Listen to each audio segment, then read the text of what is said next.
Morning, folks. It's a real thing. The Edge Morning Show. We're now in the approach phase. Everything looking good. 5, 4, 3, 2, 1. Hey, guys. Welcome to the Edge Morning Show. With Chris Knight, Eric Johnson, Fox 2's Faust, and Tabitha Hassell. The Edge starts now. Wake up, kid. Oh, what's up, diggity dog? Weekend is over. It's Monday. Monday? All right, back to the grindstone. Back to the old grindstone. Work. Say, we'd like to get started. Oh, forgive me, gentlemen. I didn't mean to keep you waiting. Well, here we go. Buckle up. It's showtime. Hey, welcome to the show, everybody. Chris, when you get a chance, can you tell me if I'm positioned correctly for the camera shot? Looks good. Do I look all right? Looks good. All right, because I want to make sure that I look good. Welcome back to the Grindstone, everybody. Happy Monday. Glad you're here. Glad you're joining us. 8 o'clock on a Monday morning, August 23rd. Bring the heat for all of those listening in the Missouri area, the St. Louis area. It is going to be one hell of a hot week, that is for sure. Those heat indexes or heat indices near 100 or over 100 for the next 4 or 5 days. Yeah, I'm not looking forward to that. The dog days of August are here, so we got to get through this week. If you're doing stuff outside, you know what it's going to feel like. It's going to be hotter than hell. So anyway, we'll deal with that this week, but we'll still get you going on the fastest 2 hours of morning talk radio. Thanks for listening. Our phone number, as always, 636-695-2915. 636-695-2915. You can always catch us at ViperRocks.com. No matter where you go, you can stream us there. You can also catch us on Facebook, 100.7 The Viper, and share the show as well. And my, oh my, we're still on YouTube at The Morning Edge.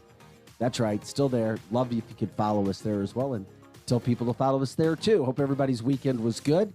Love to hear if anything crazy happened. Go ahead and share it.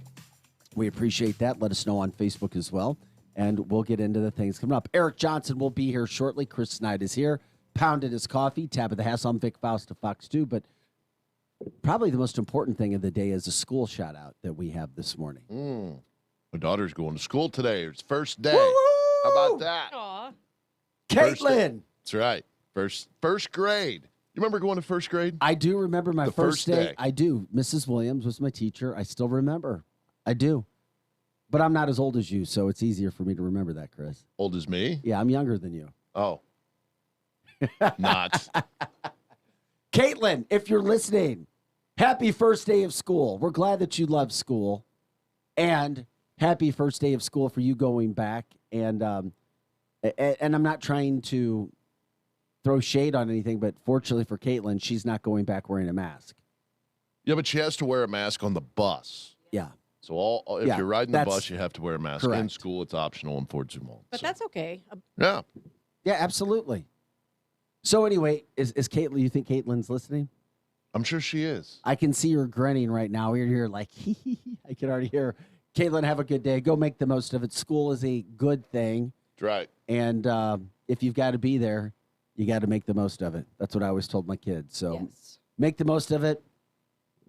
Don't go be dumb. That's what I kind of told my kids. But How about you, Tabitha? You remember first grade? I do. I actually remember. I remember that anticipation the night before, going the next day, and you get up the next morning and you have your new little outfit on, and you have a new teacher and you meet new friends. were you talking conspiracy theories as a second grader to your teachers? You know, Of course Or she was. did we have to at that point in time? I remember being swatted a lot at school because back then they could take you out into the hallway and bend you over and swat you with a paddle. Damn, you're old. I got They could swatted still a do lot. that. In public school? Oh yeah. I can't tell you how many times I had to stand in the corner Did you ever get in the swatted? hallway. In kindergarten. Now, it wasn't, but I didn't get swatted. Like Tabitha said, she got bent I got it a over lot. and swatted A lot. at school. I'm Damn, like, you must have been a bad okay. kid, Tabitha. I talked a lot. No, what happened? One of my sisters in kindergarten, the sister, not blood sister. Or for people who was none, I got my hand swatted with a ruler. Mm. I remember that. That hurt. I think I was I being, bet that did hurt. you know what? I think I couldn't stop playing or jacking around or something. I'm sure I deserved it, but yeah, I do remember that. Then I had to go sit in the corner with my face towards the wall, and the class is in the background. I at least got to stand in the corner of the hallway, not the classroom. I love those types of punishments. I'm sorry. I do. What's I wrong get with it. you, man? Well, they didn't You help like you to sit in the much. corner with your I nose in think- the corner? No, I think they work. I'm sorry. I think they work. They do. I don't know about that. Now kids tell teachers what they're going to do. Well, that's true too. That's That is a true. whole different era. No, you're going to go sit in the corner, Mrs. right. Such and Such. I'm going to sit over here and look at my iPhone. Maybe they should have kept the paddlings up, because I'll tell you, it was kind of embarrassing to have to stand in the corner and to Yeah. have to go out in the hallway and bend over and get swatted. Yeah, that would suck. It did suck. Well, if you don't like what's going on, I'm sorry. It's parents' fault because parents control Absolutely kids. so. Parents are in charge of kids. So that's a whole other topic for today, but we're glad everybody's here. So much to catch up on. Okay, coming up, we're going to take a break in about 7 minutes. We'll take it a little bit earlier today because coming up at 8:15, we've got the Colonel Joe Adams giving us a call. We're going to talk Afghanistan. We're going to talk about the border because if you've been on this show for a year and a half, we've had Colonel on twice before to talk about the border. The man, and I'll give his full intro a little bit later, the man had $1 million hit in his life from the cartel, battled the cartel. He's been on the border. He helped serve and build militaries in 40 countries across the world. Just insane, the resume the man has, and he now lives in the St. Louis area. He's got, according to Clayton Police, the largest military weaponry. I think he almost has as much as the Taliban has He now in probably Afghanistan. does. He probably does. After they seized what we left behind. So anyway, and he has one of the most impressive gun ranges that I've ever seen. In the bottom of his house, in his basement. Underneath his house. Yes. I won't even call it the basement. I'm going to call Right. it underneath. An underground bunker. Yeah, it's fascinating. When I did a story with Colonel Joe, and he still has a tank that'll drive into Clayton on occasion. And Does he really? Oh yeah, and Clayton police say if anything ever goes sideways in this country, they know where they're going. They're going to Joe's house. I won't tell anyone, and I won't tell anyone where he lives. He used to be my near neighbor. Well, I already said he lives in the Clayton area. Yes. So anyway, Joe's going to join us at 8:15. That is must listen to radio. You can't miss radio coming up at 8:15. If you have some questions too, you can go ahead and let us know on Facebook. We'll try to keep an eye on that so that we can ask Joe when we have that coming up. Also, and I'll bring it up a little bit later in the show after 9, but I got so pissed on Friday because of this situation. Okay, longtime president of Chaminade College Preparatory School. He passed away last Friday. So, Father Ralph Siebert. Well, he had battled and battled and battled. He died of COVID. So, and the school had put it out there that he had been vaccinated and that he was in the hospital fighting. We're not taking a break yet, Chris, are we? We're getting close. 8:12, I just said. Is that cool? Oh, I thought we were going to 10 after. No, I just said 8:12. 5 minutes. Can we get? It's 8:07 now. Can we do? Well, Can you guys get on the same page this morning? Yeah. I know it's Monday. That's all I right. just want to talk to the colonel. That's he was all. he was zigging right. I was going left, and that's what happened on that side. Hey, you know what? Well, the colonel's going to call. I'll get into this story when we come back from break. Let's take a quick break now. You want to? Chris?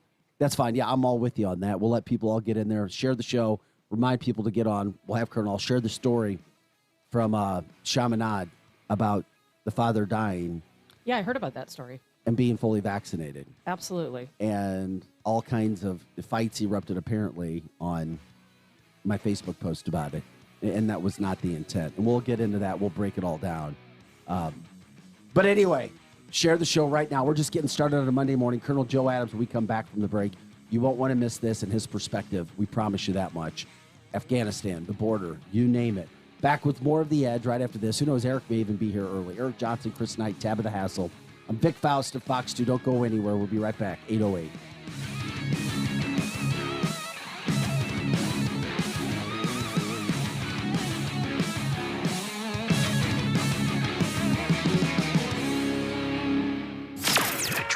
Edge Morning Traffic.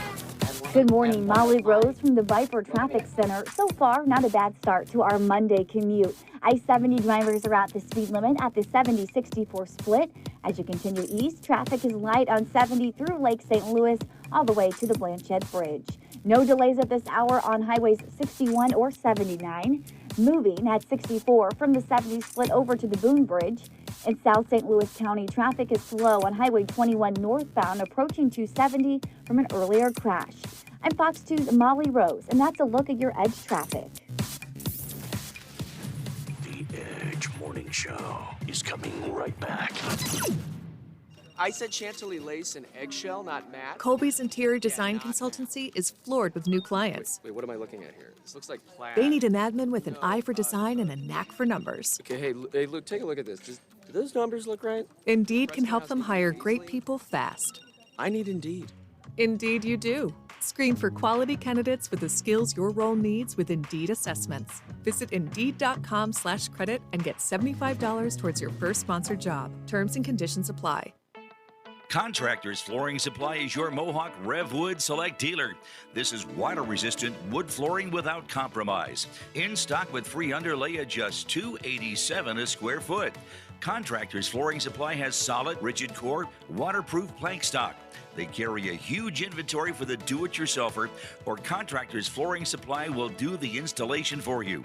Always free estimates at Contractors Flooring Supply, next to the new Rural King, Warrenton. Hey everyone, it's Brian Dawson with Brian Dawson Roofing and Construction. I'm here to remind you it's time for exterior work on your home, so call me. I deal and work with all insurance companies. I also do non-insurance work as well. I know it's your money and your castle. I want and will do what it takes to make you happy with whatever it is that you want done. Roofing, siding, gutters, windows, and if I don't do it, I know somebody who does. So call me, Brian Dawson. At 636-465-9465 or visit BrianDawsonRoofing.com. Welcome to MegaNet. For slow internet, press 1. For indifferent customer service, press 2. For confusing pricing, press 3. For extremely long wait times, stay on the line. You are 87th in line, 85th in line, 87th in line, 85th in line, 85th in line. Where there was frustration, now there's satisfaction. Hello, this is Helen at Gateway Fiber. How may I help you? Isn't it time you refreshed your internet provider? For more information, visit gatewayfiber.com. Hi, this is Eric Joya, sales manager at the all-new Travers Automotive and RV at I-70 and TR Hughes. I'm personally inviting you to come see our awesome selection of pre-owned cars, trucks, and SUVs. Travers Automotive and RV has the largest inventory of lifted trucks and Jeep Wranglers in the market. Our new location also has RVs from Mesa Ridge and Open Range, and a huge selection of pre-owned as well. Come see me and my team at Travers Automotive and RV, I-70 at TR Hughes, TraversAutoandRV.com. Okay, so if you're like me and still doing your back-to-school shopping, one word, Kohl's. Right now, they have the best deals on the brands my kids love. I got my son Converse sneakers for $60, 25% off Vans tees for my daughter, and 25% off Nike gear for both of them. Oh, but the best part? I got an extra 20% off and Kohl's Cash, too. So I may just have to go back and get a little something for myself. Flex styles, Vans, Converse, and Nike coupons do not apply. 20% offer ends August 29th. Some exclusions apply. See store Kohl's.com for details. Progressive's Home and Auto Bundle Extrava Festa Saifathon, the annual year-long event for saving big on home and auto insurance. These savings are available up until and straight through Labor Day, Halloween, Clover Cleveland's birthday, Taco Tuesday, the anniversary of the moon landing, White Chocolate Day. The sale literally never ends. You can come on Jupiter's Ascension, National Pisces Day, but not Leap Day. Just kidding. We're doing Leap Day because every day is perfect for saving money with a home and auto bundle only at Progressive. But for real, we're not doing White Chocolate Day because white chocolate is gross. Progressive Casualty Insurance Company and affiliates. Discounts not available in all states or situations. Now, back to the Edge Morning Show.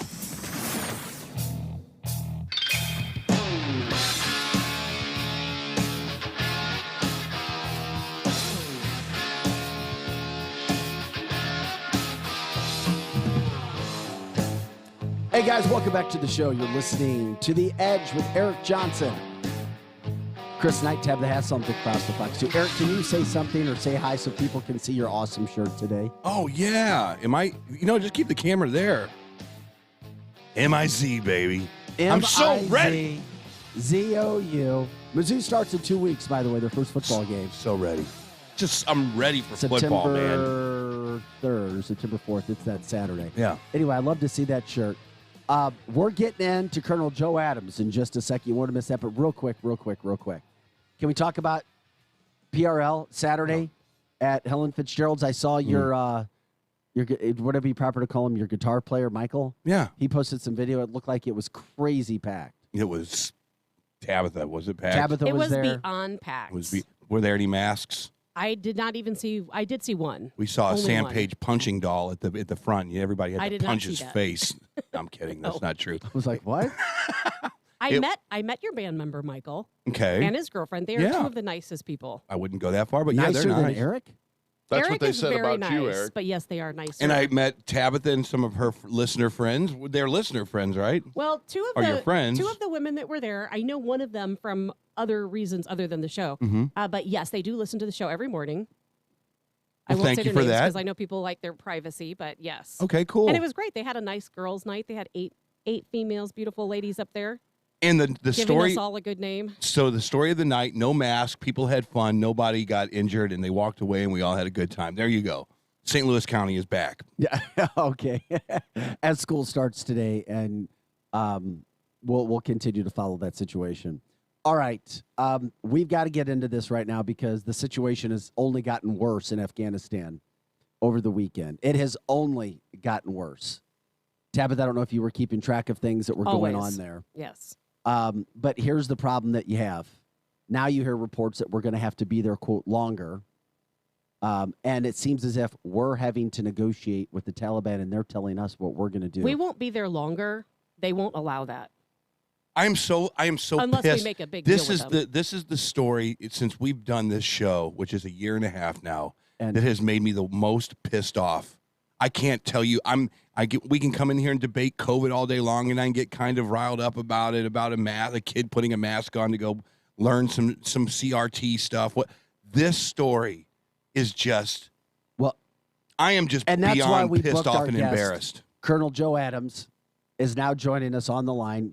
For those who don't remember, he was nominated for Congressional Medal of Honor after fighting the drug cartel crime and rescuing countless women and children at the border. We're going to talk about Mexico as well with this whole situation as well. But we're also talking to Colonel Joe Adams because he's trained armies.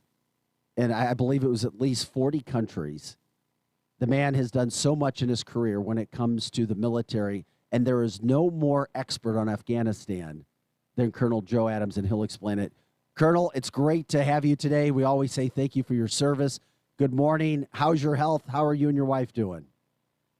Well, I'm bulletproof, first of all, and my wife's fine, and everything's going fine here. I don't watch the news as much as I did a couple months ago because I get physically ill when I have to watch Joe Biden, Pelosi, and the rest of the gang because this is, I think I described them before as the theater of the absurd, and I just can't stand to watch it. You know, I keep updated from my intel sources, but basically I've just shut off the media because it's all the same thing, and it's amazing how fast they build up a hero, then torture him afterwards. And so Biden was the guy, and now he's not the guy because the media, even the liberal media, has turned against him because of these crazy policies that he's implementing. And it's basically just a stab in the back to Donald Trump. You know, the Taliban's watching all this.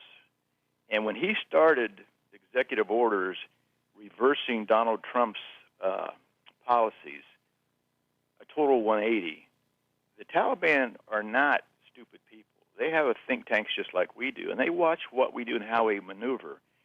And I understand. Have you talked to Teague, my buddy, one of the Benghazi survivors? We have not talked to Tig yet, but we are going to get him on, and we're going to let our listeners know who fought off. Yeah, they asked if he would come on with me today, but I said I'm like a historical intelligence agent. So Teague would be a great interview for you because we've got a situation here, and the Taliban knows it, that we've got some Americans shut off getting evacuated, okay? And they're all over the country.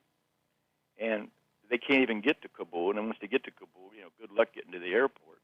But Teague knows how it feels to be left behind. So I think he'd be a great interview for you. And he's a great guy, and a great patriot, great American, and a survivor of Benghazi. Well, what do you see at the situation right now in Afghanistan, Colonel? Oh, well, like everybody else, this is a disaster. I started getting information back in middle to late June that this was going to happen, and at first I disregarded it until I talked to some other people, and about an immediate evacuation. And the reason he is doing this, he's putting the blame on Donald Trump, because Donald Trump had a May 1st plan to have all troops out. But that was a contingency plan. People understand it. Biden never uses the word contingency. Trump said, okay, we'll get out of your way. We'll get out of Afghanistan, which is tactically a mistake if we're still at war with terrorism. So Biden turns around and says, well, Donald Trump said May 1st, and I'm trying to live up to that, and we're out of here, and it's Trump's fault. Well, no, it's not Trump's fault. Trump had contingency plans. He told the Taliban, which, of course, we put in business, thank you, Jimmy Carter. So he tells the Taliban, well, if you do X, Y, and Z, then, of course, we'll follow suit. Now, and he knew that they weren't going to do it because of their ideology, and they've got command of that country. You know, people, has anybody heard the word Jimmy Carter involved in this thing? Not yet. Anywhere? No. Anywhere in the media? No. I haven't. But you have to understand, Jimmy Carter, with Saudi Arabia, via our CIA, financed the development of the Taliban. Of course we did. We built the caves. I mean, we have funded them for years. We did because the Mujahideen, who was our allies at that time, and I'm friends with the Mujahideen leaders, except for the one leader who was assassinated. I dealt with the Mujahideen, even on a social basis. We went to McDonald's, my God. So can you imagine me in McDonald's with 3 Mujahideen leaders? Thank God it was Vegas, and they were in their full garb, Afghan garb. People just thought we were part of a stage show. So anyway, people kind of ignored it. True story. So Jimmy Carter, they decide that, of course, the Russians are gone. They left there in '89, got their butts kicked, and even with all their air power. And now, don't forget, the Russians had scorched earth policy. People don't understand that the Russians killed 1 million Afghanis the first year they were in business there in '79. 1 million. But people forget about that. You know, So what happened was Jimmy Carter gets with the CIA, i.e., and Saudi Arabia, funds money through the corrupt government of Pakistan to form this new group called the Taliban. Because what it is, to understand the future of this country or any place, you have to understand its history and its ideology. Now, Afghanistan being an Islamic state, the reason they went up against the only reason the Russians came in because they wanted to open up an avenue to Asia for further plans they had. The 3 Anglo-Afghan wars that were fought by the British against the Afghanistans, and they got their butts kicked and kicked out 3 times, not counting during freedom when they joined the NATO forces, or the UN forces. So they came in and they found out that you cannot. And when the British went to Afghanistan initially to prevent the Russians from getting into Asia for their influence and power, they realized, well, first of all, Afghan didn't even have an army. The leader of Afghan, there was no centralized government. Every time an area got hit with violence or crime, and especially piracy, and so they would just call on the elders of the tribes in the surrounding areas. They would get their little gang together and go out and stop the problem. It was a perfect scenario, except, Afghanistan's been trying to kill each other because of ethnic differences. I think there's over 30 ethnic groups in Afghanistan, which is just a killer. And geographically, they're separated. But they've been fighting themselves for centuries, understand? Oh, no doubt. And so they are mentally warriors. Now, these Taliban fighters that are fighting now are 8th and 9th, 10th generation warriors. Yeah. Their ideology is Islamic extremism, some more than others, like the Taliban. But they've been doing this forever. And everybody that comes in, the one thing that you cannot destroy unless you totally annihilate the enemy is their ideology. Now, we in America have developed an ideology over the last 300 years, and that ideology is freedom, which is going to be one of the toughest ones to overcome if, in fact, we are at war with an enemy, within whatever. Our ideology is freedom. Islamic State's ideology is Muhammad and the Quran. That's their guidebook. That's their playbook, which is counterproductive to any democratic state or even a communist state. When the Russians came in, everybody took to the countryside and Pakistan and joined the tribal units to war against Russia, because the first thing Russia did was to establish a communist form of government, which is totally anti-Islamic, and to take over power. Well, that didn't work. That was a really huge mistake. Right. So that's how these things get very convoluted, and no one is going to conquer that country ever without exterminating all of the ideology. And good luck with that one. And you can't do that. And so everybody in this room and everybody that I talk to, we're just incredibly angry on the tactics of what. And I don't even want to bring up Trump. And that's ridiculous. It was the tactics of what Biden did by first removing our military and then saying, "Oh, we just forgot 20,000 Americans. Oh, and the 80,000 interpreters that we had helping us for the last 20 years. That's why everybody's pissed. That's the reason right there. We know that we can't change Afghanistan. And I wanted you to comment on this. Is it time for us to stop trying to win wars with the CIA and intelligence agencies? The last time the United States military was really effective was World War II, is the way that I see it. Would you agree with that?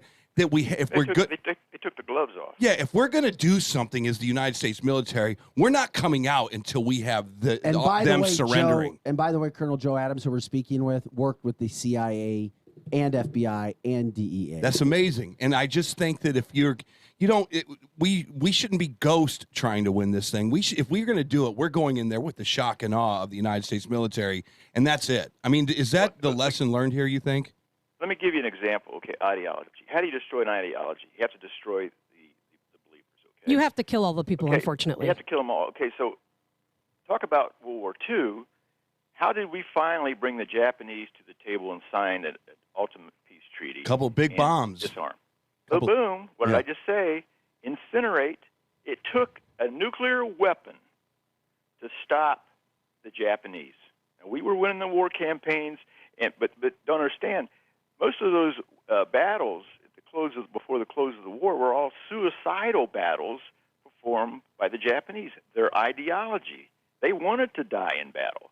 That's a terrible, terrible enemy to confront.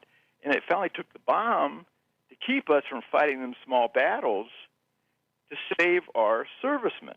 And so, they did the right thing. Truman dropped the bomb. I go back to that again. We had to break and destroy their ideology. And that's what we did in World War II. It worked. Now, why don't they do it in Afghanistan? Well, we don't drop bombs anymore.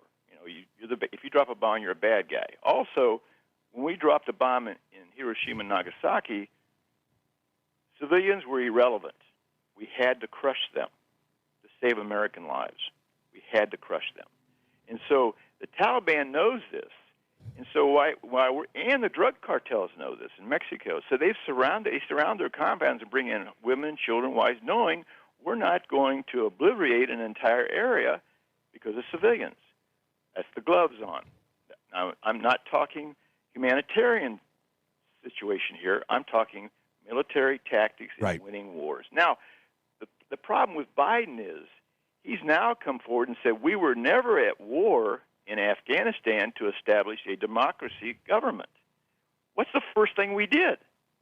You know where Karzai come from, the president? He was a leader of a very little-known leader in southern Afghanistan when we decided to develop and come into Afghanistan and develop the Taliban. He was the number one guy. So he basically became our puppet to establish this puppet form of democracy, free elections.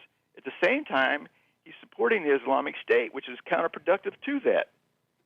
This is like the theater of the absurd. These two things, democracy and Islamic extremism does not work hand in hand. I'm glad. It never will. Joe, I'm so glad you said that, because something I want to point out to people that don't believe me, they don't believe me, so hopefully they'll believe you. The United States, we're often on the wrong side of things. Our government has often supported Sunni extremists. We created the Taliban. We created ISIS. We funded Al-Qaeda under the term of al-Nusra because Obama said they were moderate terrorists, of which there is no such thing. We funded them with $500 million, and they turned against us. There, in my opinion, there's nothing we can do in the Middle East to fight this extremism, because they are always going to win, because despite the fact that we may fund them, they still hate us. They're still going to turn against us. I can give you a list as long as my arm of countries and paramilitary groups and insurgents and ethnic groups that we've supported over the last 10 decades. All of them. That have turned around and used the same weapons that we gave them to help for their freedom, turned against us. Absolutely. And the Mujahideen, which was a freedom fighter, they were fighting. See, that these groups were all fighting each other when we decided to go in. So the Mujahideen, who I've met with, and on 2 different occasions, were fighting the other more radical groups who were attacking in villages and trying to take over territory. They've been doing it for centuries. And it will never end. Naturally, we at first sponsored the Mujahideen, but being that northern tribe less effective, we decided to build a bigger unit. And Jimmy Carter, the CIA, and Saudi Arabia financed the whole thing through that horrible, corrupt government in Pakistan. That's how this whole thing started. But the Taliban takes out the Mujahideen, who should have been their ally, because the Mujahideen wouldn't get on the same page as radicalism as the Taliban. Then, all of a sudden, what year was that? 1994, 96. Anyway, so this guy named Osama bin Laden gets kicked out of Sudan, got a ton of money, comes in, the Al-Qaeda, and then the Taliban tactics change. Until Osama bin Laden got into Afghanistan, there were no IEDs. There were no suicide bombings. The first year he gets there, the Taliban pulls 64 suicide bombings. Now, they had this kind of warfare was never seen in Afghanistan in its history. Funny how as soon as Al-Qaeda gets there, everything changes. And, of course, we know that he also masterminded, the 2001 September 11th bombings of the Twin Towers.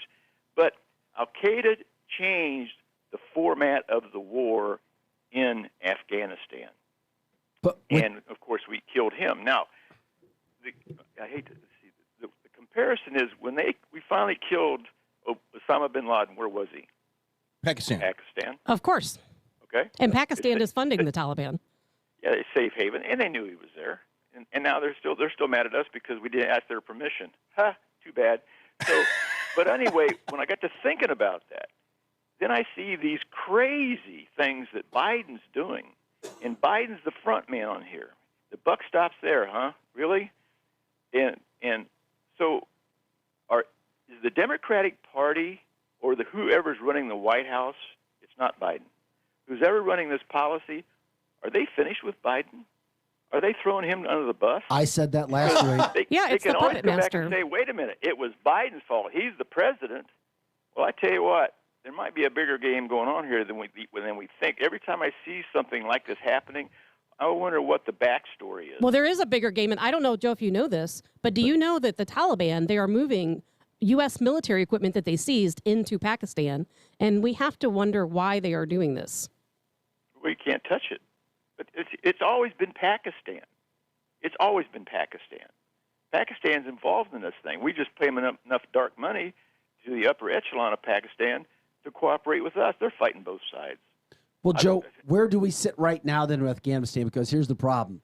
It's getting worse by the day. You still have Americans cut off from the capital city and the airport, as you talk about. And now we have the president saying we may need to stay longer than the 31st. And then you got the Taliban saying, no, you're leaving sooner than that. Now we're listening to the Taliban. How in the world are we going to get Americans and or allies to the airport, even if it's possible? What would you do? Because you trained this for years. That's why Teague would be a good interview, okay? Because he's been through this. Now, the Taliban knows and that the only way to get some of these Americans out, if indeed they don't cooperate and let them go. If I was the Taliban, I would let them go diplomatically, okay? Yes. But I also told my wife when all this started, watch the Taliban come on TV in public and say they're going to be more moderate and we're not going to be that abusive. Exactly. They used to cut your hands off for shoplifting, the Taliban did. And they still will. Yeah, I mean, these people set people on fire in cages and stuff. So, if they were smart, that's what they, and of course they've done that. They've said, we're more moderate, we're not doing this, we're not, okay? It's just then propaganda. People in the world go like, well, maybe they're not so bad after all. It is their country. No. But the Taliban also has Plan B planned. They know where those soft targets are of Americans trapped behind the lines, and how are we going to get them out? SEAL teams? Really?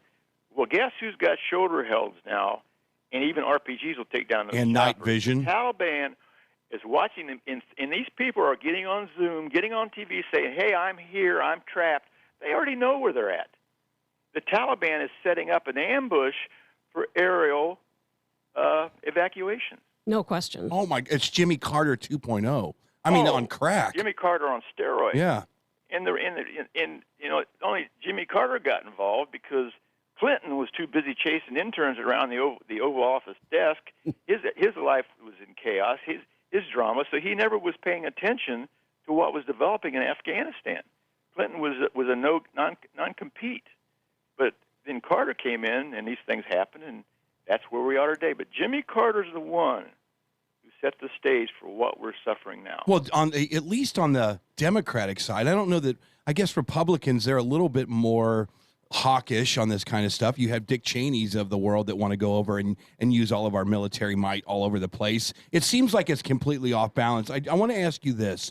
Joe Biden in an interview said, when Stephanopoulos said, could we have done this better? Joe looked at him square in the face and said, no, it was going to be messy any which way.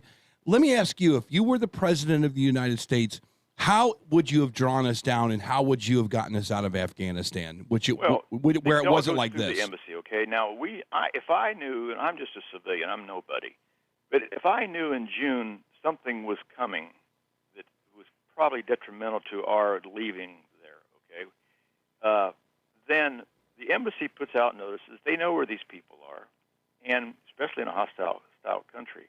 And they had plenty of time to say, hey, start packing up.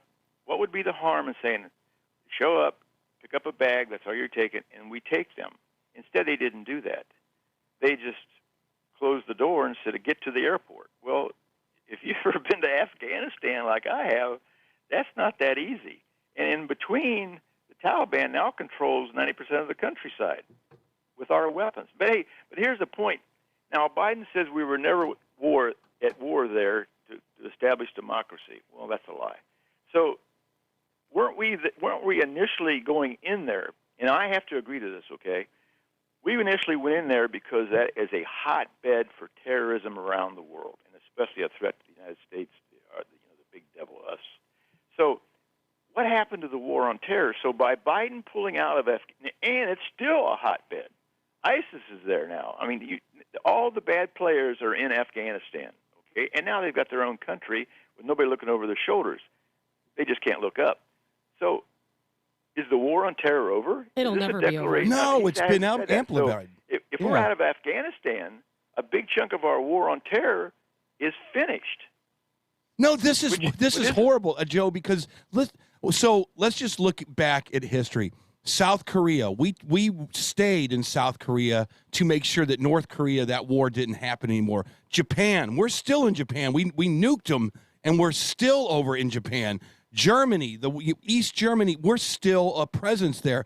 Why is it not rational to say, that Bagram Air Force Base, yeah, we're going to keep that just to make sure there's no terrorism. And if you guys do it, we're going to lob about 15 cruise missiles at your camps. Why is that not something that, I mean, we've done it all over the world before. Why do we have to get out of Afghanistan? We took the place. Why can't we keep 5,000 troops there, make sure that there is no terrorism anymore in Afghanistan? Why was that such a priority to get us out of there? Well, now we're overran. Before we had a chance, and that's how this war on terror should have taken place. Stay out of their politics, go in, pay them like Pakistan, set up bases, super fortified bases. Don't forget, we don't have an aerial war going on over there. We're the only ones flying and bombing, okay, strategically. The Afghans didn't have any aircraft.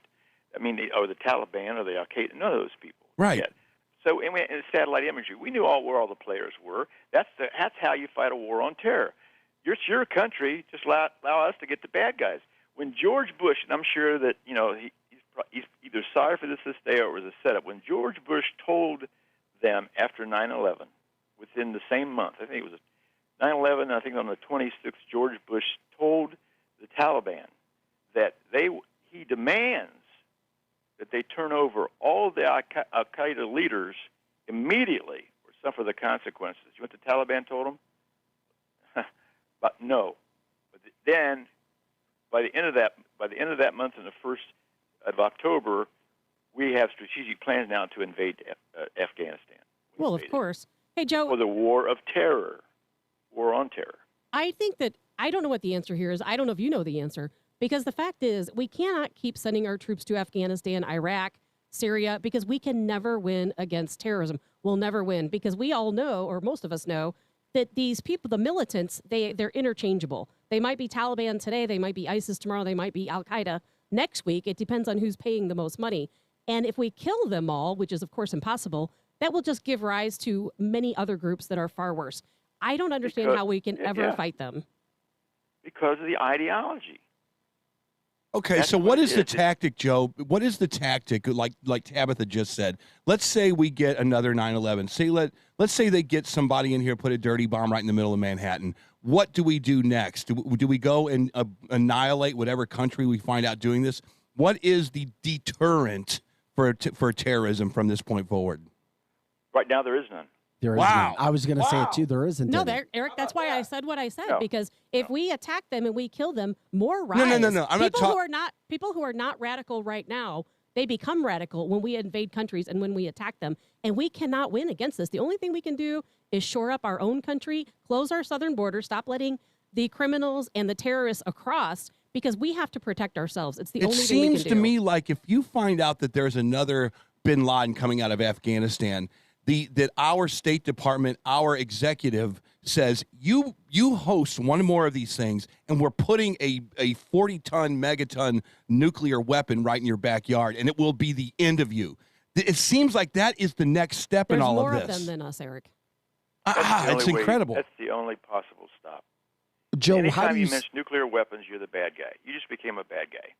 Now, I'm already an intelligence bad guy because I know the truth. I would have already done it. Or some kind of a Moab bomb in the middle of a Capitol building. I mean, somewhere. Trump already did that, and it didn't stop them. It sure did raise their antennas when we did that in Syria. Yes, it did. And now there's hundreds of thousands more of them. Joe, how do you see the situation in Afghanistan playing out? If you were to handicap this, so to speak, right now, what you see? Well, we lost. We lost the war, and we're losing the war on terrorism. Well, how the hell do we get...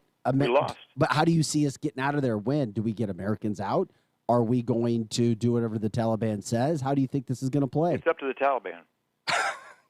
Taliban's in total the greatest control. military in the world is now reduced to relying on the Taliban. Afghanistan, the Taliban had 90% of the country under control. Of course they did. They allowed, here come Osama bin Laden. He was welcomed because he was an Islamic brother and stuff. So that's when everything started. So everything started in 2001. Now they're back in control now of 99% of the country. But they had 90% when we got there. But when we got there, they took off. We took Kabul without... The Mujahideen, via the CIA, went in and took Kabul back with the UN forces without firing a shot. The Taliban just left. Wow. Yeah, but don't you think, Not a shot. Now, Kabul's always been... Kabul and Kandahar... Kandahar is the biggest city in Afghanistan. And it's like a religious shrine or something, whatever. So we took Kabul originally when we went in there, didn't fire a shot. They just left. You know why? Because they're guerrillas. They're getting ready to start a guerrilla war.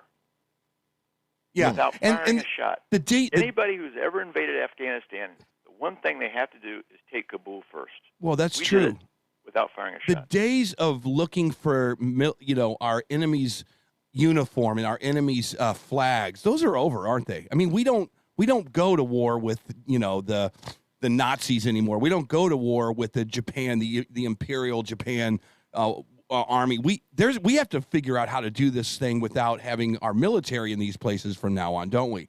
This is a big lesson learned. I think it was, I don't know if George Patton said it or somebody said the only true diplomacy is a Cox 45 to your enemy's head. Now you either do what I say or you're going to get it. But Joe, Cox 45 to the head. Why were so that makes, if they're not scared of us, and they are not scared of us, of course because they're of not. extremism. They want to die. Well, because if they die, they're martyrs.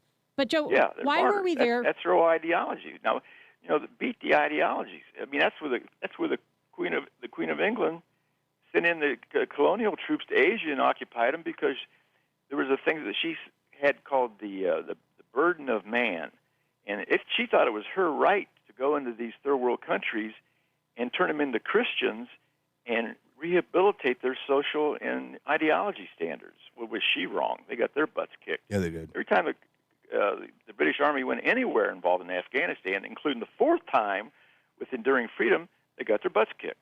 So, but this war on terror is a very sketchy thing, because if we don't do something about that, and now we've already taken 2 steps back, we're in big trouble. But Joe, now the other thing too, you guys want to say something about there was a development on the border the other day that you won't see anywhere on the media that I got privy to, and since I'm not a sworn agent of the United States government anymore, I'll just tell you what happened. But Joe, can you stay with us after we break at 8:52 as well? Yeah, go ahead. No, I just wanted to make sure. Tease. I'm here all week. No, we're not going to break now. I wanted to make sure so Joe knew his time, because I told him we had to be off by 8:52. I know. Because we were still talking Afghanistan, but we haven't even gotten into the craziness of the border. So I wanted to make sure Joe understood the time that we do have. The border, something, but the border is kind of like Afghanistan. It's turned into that, and it's strange enough because a lot of the special forces troops would come out there and train in our area, getting ready for Afghanistan. Cause the train. Oh yeah. I was doing harassing fire on some special forces out of Australia as part of the training team, because they're going to Afghanistan, and the train's the same. Anyway, so what happened? I still got boots on the ground out there running intel for Border Patrol, and I happened to call one of them because there's a journalist out of Phoenix that wants me to take him to the border, but they don't need me. I'm going to send him down there with my guys. So. And they said, Colonel, why we got you on the phone? There was a development last night. Now, this is the night before last. That's what happened. He says, we witnessed the largest contingency of Border Patrol agents working in an area. We didn't know we had that. There were hundreds of Border Patrol agents working one sector of my old operational area. And I said, what's going on?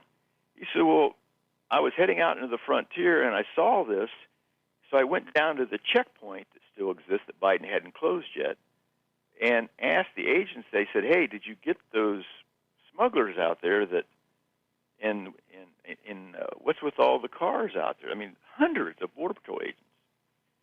And the guy at the checkpoint who recognized one of my guys, first of all, asked how I was and if I was down there. And he said, no, he's in St. Louis still.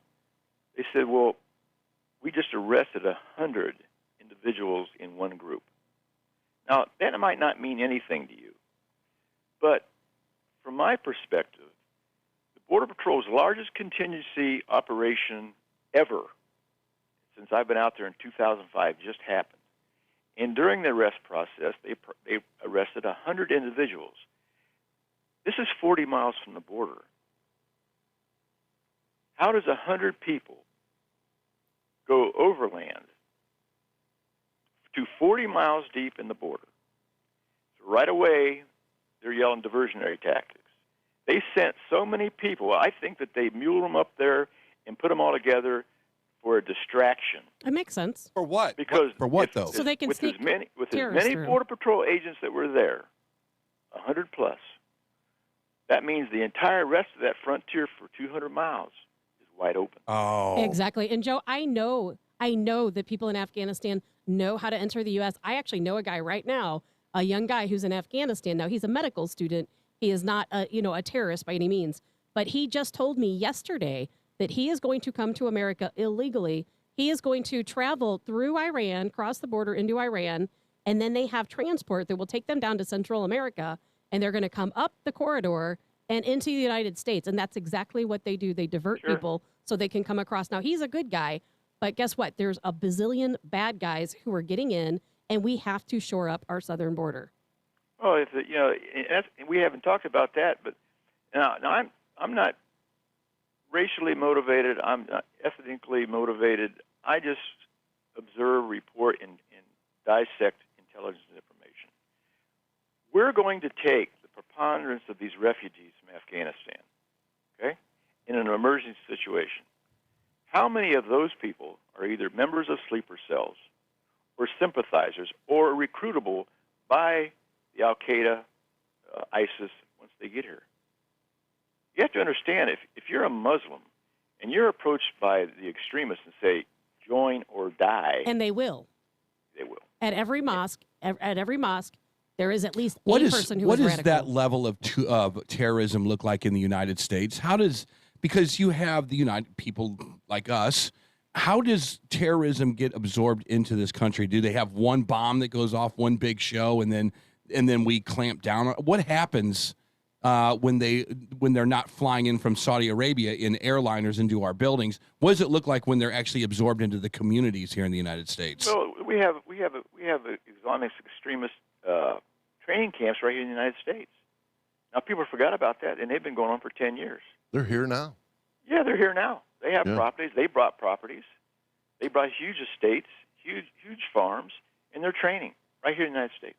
Colonel, let me ask you a question. I have a family member that's in the Marine Corps, and among the thousands that were sent over there to do the evacuations, how long do you anticipate that we're going to have men over there doing these evacuations? As long as it takes. As long as it takes. I think there's going to be some sacrificial lambs. I don't think they're going to be able to, based on what I know today, and that could change this afternoon with some phone calls. I can't imagine them being able to get all of them out, only if the Taliban cooperates. Wow. And I can see the Taliban using this as a humanitarian thing to promote their image, if they're smart. But now, understand, all of the Taliban don't see eye to eye. What happens in the northern provinces is different from what happens in the southern provinces. Mm-hmm. These people are, and when all this is over and the Taliban controls 100%, first of all, they're not going to have a centralized government. Them sitting in the president's quarters there is just, that was for a photo op, okay? They're going to go back to the way they were. And as long as they have a common enemy on the outside taking shots at them, which is the United States, Britain, even Norway, Australia, Germany, all these, then they're going to be unified. If we let up pressure on them, they'll go back to fighting themselves. They don't want a centralized government. That's not their mentality. That's not part of Islam. No, this is tribal. People don't understand that. Hey, Joe, when they're not shooting at them, they hate each other because of tribal differences that go Absolutely. back to. Hey, Joe, can you stay with us through the break to wrap up the border in Afghanistan by chance? Sure. All right, Colonel Joe Adams. You won't want to miss any more of him coming up. My worked in 40 different countries, including Nicaragua, where President Reagan chose him to train, protect, and to lead the Contras. Colonel Adams is the real deal. Also worked with the FBI, CIA, DEA, the movie Rambo 3, based on his life as well. We'll get back with more Colonel Joe Adams right after this. We've also got some major headlines also regarding the vaccine and FDA approval. We're going to come back with your headlines and more from Colonel Joe Adams right after this. Share the show 100.7 The Viper on Facebook. We'll also ask some questions. I did see one viewer question that we had regarding China and their opportunity in Afghanistan. We'll get into all that right after this. Eric Johnson, Chris Knight, Tabitha Hassell. I'm Vic Faust of Fox 2. Back with more Edge right after this.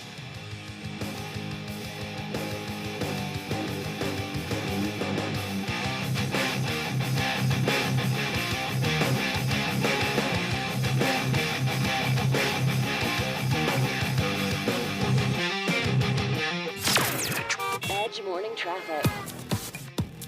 In St. Charles County, it remains an uneventful morning on the roads. Traffic is light on I-70 and 64. No delays at this hour on the Page Avenue extension, 370 or Highway 61 out of Wentzville.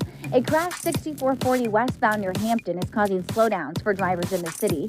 And traffic remains slow on 270 in St. Louis County from I-44 up through Manchester. I'm Fox 2's Molly Rose. That's a look at your EDGE traffic. This is the Edge Morning Show. Live on 100.7. The Viper. At Boost Mobile, we're giving you a free phone when you switch, and all the power that comes with it. The power to access everything humanity has to offer. The power to connect with anyone in the world. The power to order tacos. Get a free Samsung Galaxy A32 5G when you switch to America's largest 5G network. Information, communication, tacos. Now that's power. More power to save. Boost Mobile. Free phone limited to new customers and one per line. Additional restrictions apply. See boostmobile.com for details. Are you a business owner looking for funding? Greenbox Capital is here to help by providing easy working capital loans in as little as 24 hours. Visit greenboxcapital.com/apply now to fill out a short form and get started today. With funding from $3,000 to $500,000, Greenbox Capital can help. Visit greenboxcapital.com/apply now to receive a special offer of 10% off cost of working capital. greenboxcapital.com/apply now and get business funding needed without stress from traditional lenders. greenboxcapital.com/apply now. Fast funding for small businesses. Hi, it's Julie again with Ben's Moving and Storage in Wentzville, Missouri, located at the intersection of Wilmer Road and Interstate Drive. We offer on-site security and 24/7 access. We are proud to have served as your one-stop shop for all your moving and storage needs since 1984. Right now, we are offering $25 off moving or a free month storage for new customers. For more information, visit us at bensmovingandstorage.com and don't forget to follow us on Facebook for future storage sales. Ben's Moving and Storage in Wentzville. Hi, this is Eric Joya, sales manager at the all-new Travers Automotive and RV at I-70 and TR Hughes.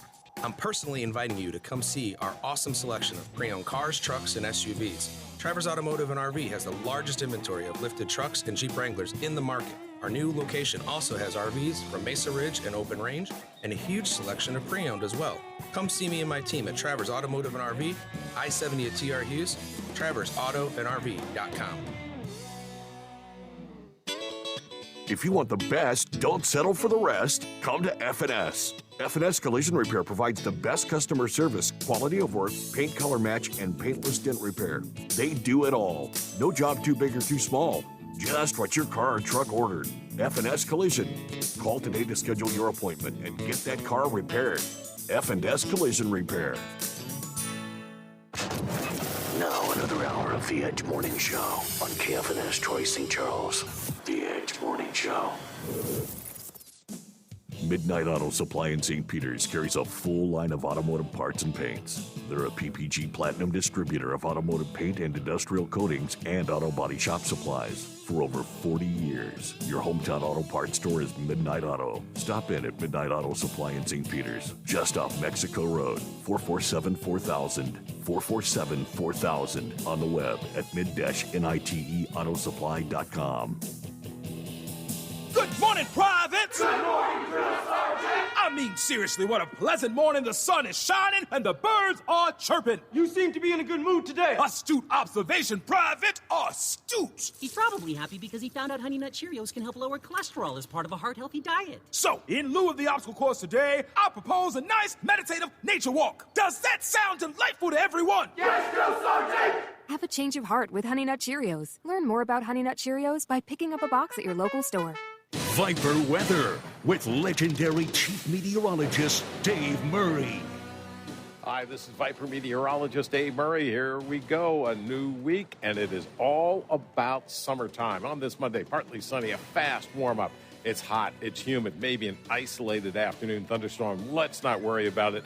95 for the high. Tonight, clear skies. It's warm. It's hazy. 75 for the overnight low and very humid. Tuesday and Wednesday, partly sunny, hot and humid. Each afternoon could bring a pop storm, but tough to find. 95 Tuesday, 95 again on Wednesday. Thursday, Friday, Saturday, hot and humid, maybe a pop storm. 90 to 92 degrees for high temperatures. Thursday, Friday, and Saturday. Slow down, take it easy. From the Viper Weather Center, I'm Chief Meteorologist Dave Murray. Now back to the Edge on 100.7, The Viper.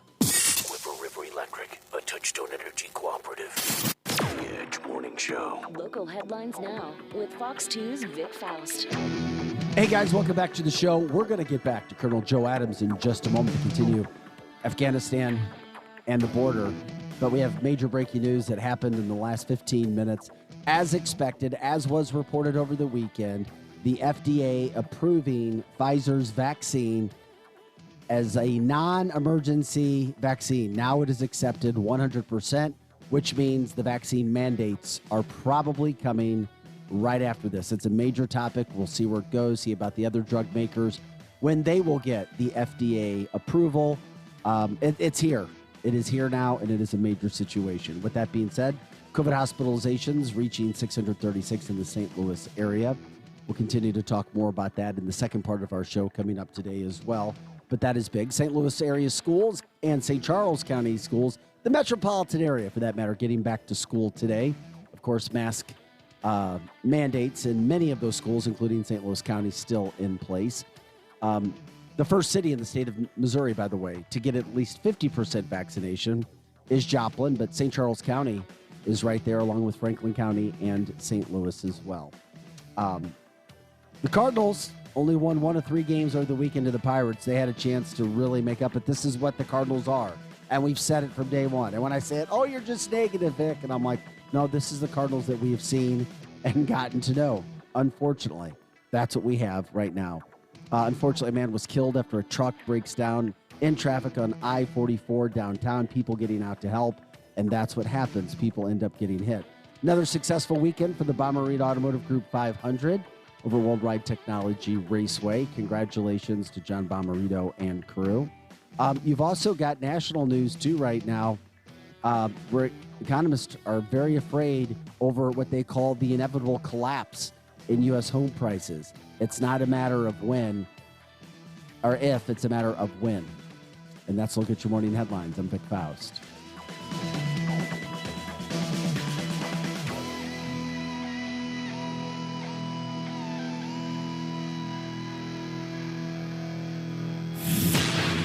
This is the Edge Morning Show. Hey, welcome back to the show, everybody. We're joining and jumping right back in with Colonel Joe Adams. We'll finish up with him for a few more minutes regarding what's happening in Afghanistan, what's happening in the border. For those who don't know, Colonel Adams worked in 40 different countries, including Nicaragua, building up militaries. He's worked with the FBI, the CIA, the DEA. He was a tracker, finding the people who nobody else could find. Joe, I did have a question because I waited. No, Eric, put your hand down. You and Tabitha dominated the questions, and even Tabitha agrees. I just wanted to jump one from a listener. Joe, we're kind of going back and forth, but what is China's role with Afghanistan now? Where do you see that going? Because we know they sit in the weeds and wait for the opportunities they can get. Now we hear them talking, quote, with the Taliban. So is Russia. I mean, of course they are. The Taliban is doing their dirty work for them. Why not? I do find it interesting. I don't know if it's even been on TV yet, but you know, Biden has now banned Russian AK-47s and ammunition being imported into this country. Has it been announced yet? Maybe I shouldn't know. I didn't know it. I didn't. Maybe I should know that. There's a lot of things I shouldn't know. Anyway, I don't see him banning Chinese AK-47s, which is the preponderance of weapons being brought into this country. Go figure. What was the question? China's role in Afghanistan. Where you see the viewer asked. Yeah, they're going to probably end up doing some kind of covert or a straw party and use a certificate and probably provide some weapons. If they can get involved to jab it to the CIA and jab it to the United States, they're going to do it because the more they strengthen the enemy of the United States, the stronger they become. Hey, I know you're going to kick me off your show here in a second. I want to show you how fast things happen in Afghanistan, rapid speed. You know, in 1996, Jimmy Carter in Saudi Arabia forms and finances the Taliban, right? By 2001, we now have a covert strategy to overthrow the Taliban. Now, wait a minute. From 1996, they are our allies, and we financed them. And in 2001, now we got to destroy them. And they're so cold-blooded. My former associate and semi-friend, one of the leaders, Muhammad over there with the Mujahideen. He was the leader of the Mujahideen. His name was Ahmad Shah Massoud, I think. He's just calling him Muhammad because they all got Muhammad somewhere. So, so Osama bin Laden, to appease the Taliban, say, hey, these Mujahideen leaders, they're very soft on policy. Let's just get rid of them. So Osama bin Laden himself sent an assassin and killed my friend, the leader of the Mujahideen, which was always the biggest supporters of the United States. How about that? They kill each other. I've been trying to tell you that. Oh, yeah. Of course they do. Absolutely. I mean, there's so much we need to talk about. It's almost like we have to get a theater and just get all of our friends there and just have a day-long conversation. And we may not get it today. I know, but it's... But that's when Kazi came about. The president of Afghanistan, we put him in an interim government and was elected by 80% of the registered voters, because my friend Muhammad, my buddy, who got assassinated by the Al-Qaeda thanks to Osama bin Laden, he was in line to be the next president of Afghanistan, according to military sources. At a certain point, they got rid of him. At a certain point, and it's sad, because we are short attention span theater here in this country now, that we forget about what happens to the people of Afghanistan. Let me ask you this. Biden is a complete incompetent boob, and even his friends on the left are starting to say that. What happens now with United States leadership? What happens with the General Milley's of the world, with the Lloyd Austins of the world? What happens with Biden? What happens after this? You cannot absorb this amount of embarrassment and incompetency. Where does this country go as far as our top leadership goes right now? No, we didn't get to one point. My final conclusion of all this chaos that's going on in Afghanistan right now is intentional. Okay, that was what I was. This is an intentional act. Why? This is not an accident. This is not a screw up by an old guy with mental incapacities. This was not. No, what they did this time with this evacuation to destroy everything we tried to accomplish over there was intentional. So they knew the cause and effect of all of this, correct? They're surrounded by some of the people, maybe not smarter than me, but a lot of people as smart as me, advising him. Don't do it, don't do it, don't. You won't find anybody in the intelligence world that knows anything about it that would have said, okay, I think this might work. They all said, no. But what? But I need you to. Why did they do this? I need to understand what was the benefit of this embarrassment, of this incompetence. What is the payoff? It's not incompetence. It was planned. Hold on. This is nothing than a further move to dismantle and destroy America. Absolutely. Yeah, it's not incompetence. Eric, it's incompetent how they did was it. it incompetence to leave billions of dollars equipment around? That wasn't done. No, Eric, they did it on purpose. That wasn't done by accident. That's how we created Nobody ISIS. screws up this bad. No, this they was don't. intentional. Now, what's the backstory of that? I believe it's just part of their policy, like everything else. Donald Trump was doing fine. They reversed and wrecked everything. Absolutely. I want to know the why. We're being invaded. We're not being invaded fast enough from our southern borders. Now we're going to bring them in. And who's going to pay for that? We're bringing in thousands of more welfare cases, and myself and my wife and my family and you are going to foot the bill. Who is the dark, evil expert in all of this stuff? What is happening behind the curtain that you... You mean who's the puppet master? Yes, who's the puppet master in all of that then? That's a real good question. Nobody knows, Eric. No one knows. We can all guess, but no one knows. Biden. It's not Biden. Is the puppet. It's not Biden. Hey, Joe, I know you don't have that much time, so I wanted to get this in really quick. I know that we have an estimated 80,000 Afghans that are going to be coming out of Afghanistan, if we can get them out of there. A lot of them have already left.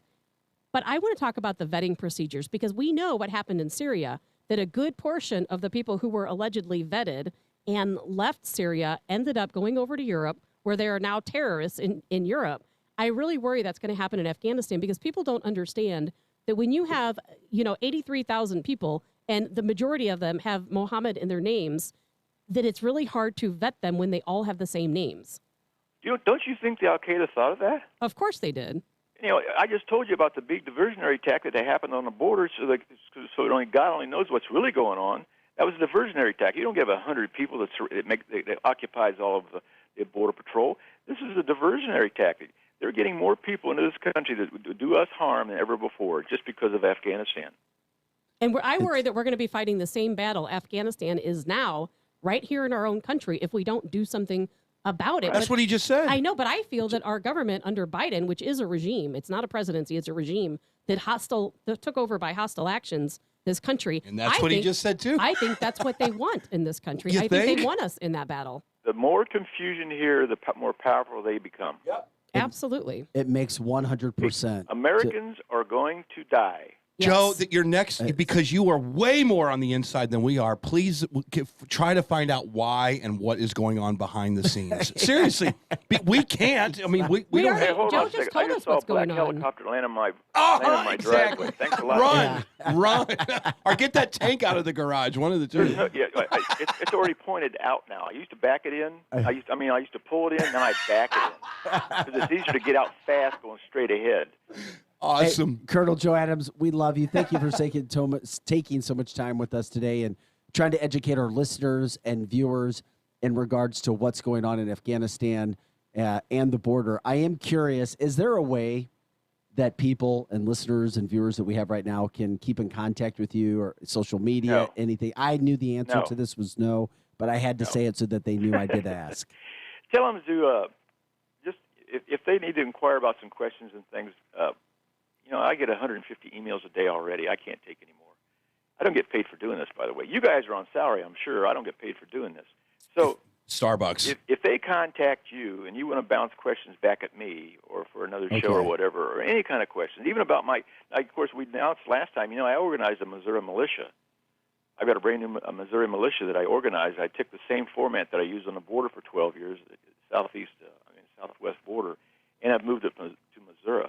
And I'm overwhelmed with the response. Also, thanks to your show, I'm overwhelmed with responses of people that are interested in what we're doing and why we're doing it.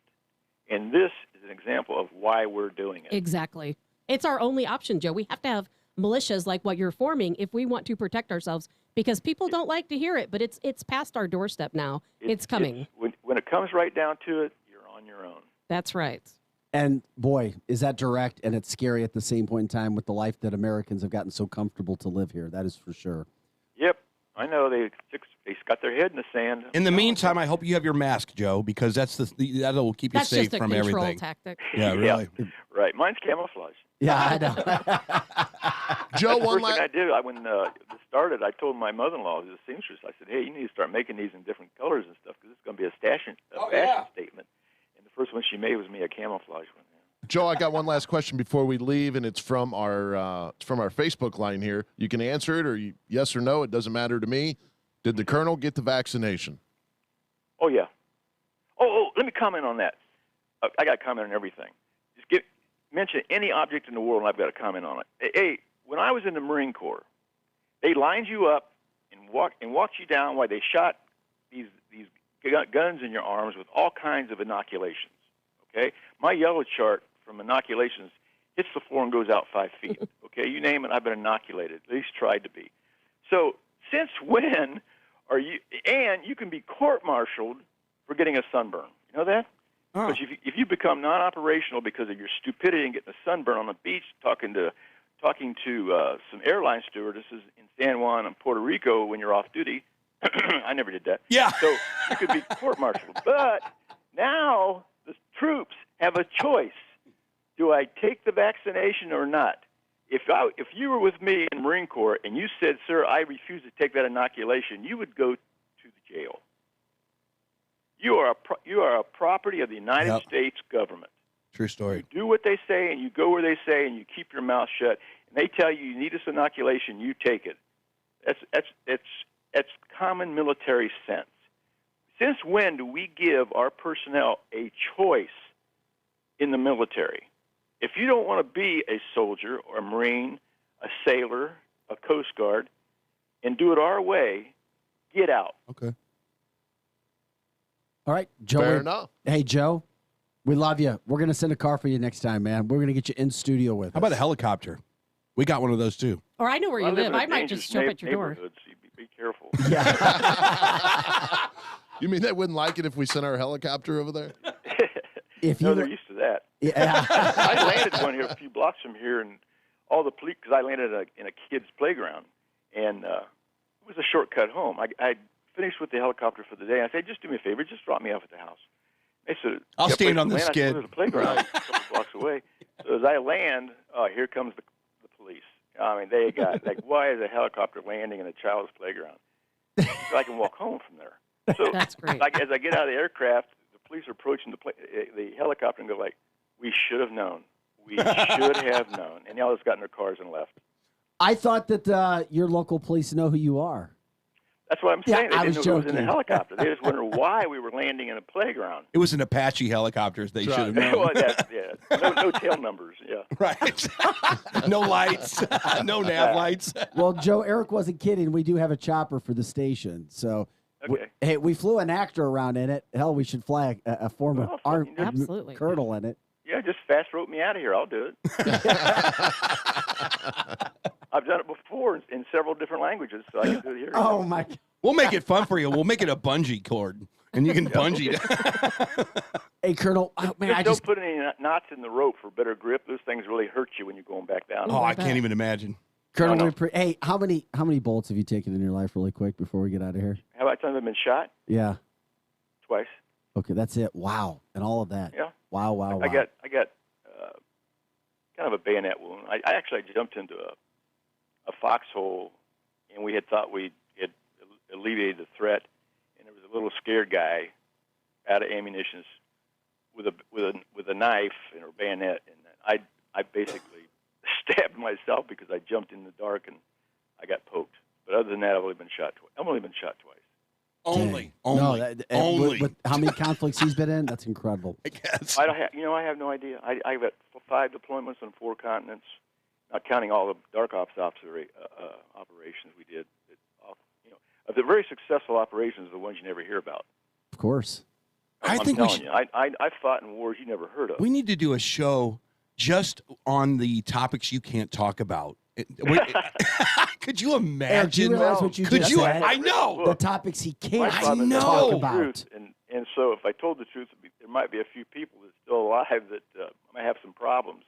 Yeah, so my wife, yeah. Because I talked to Jeanette Cooperman from who was the editor of St. Louis Magazine when they did a big story on me, and I said, she's about writing my book, and I said, well, we got to write 2 types. One, I can now, and then one after I'm dead.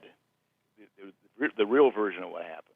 So, but I hesitate on writing a book because I would have a hard time leaving out correct details that absolutely applies to the application we did on the dark ops. Wow.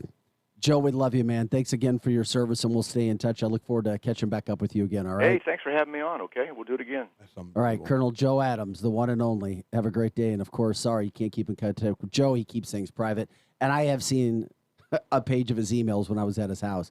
He's not lying when he's got about 150 emails a Oh, day. I can only imagine. And the contacts he has from all across the world. I would like to talk to him all day and take him away from you guys so you guys don't get to ask any questions. Stop it. Don't link me into that, Tabitha. Just at home, around in Or privacy. You just and asked. not you either.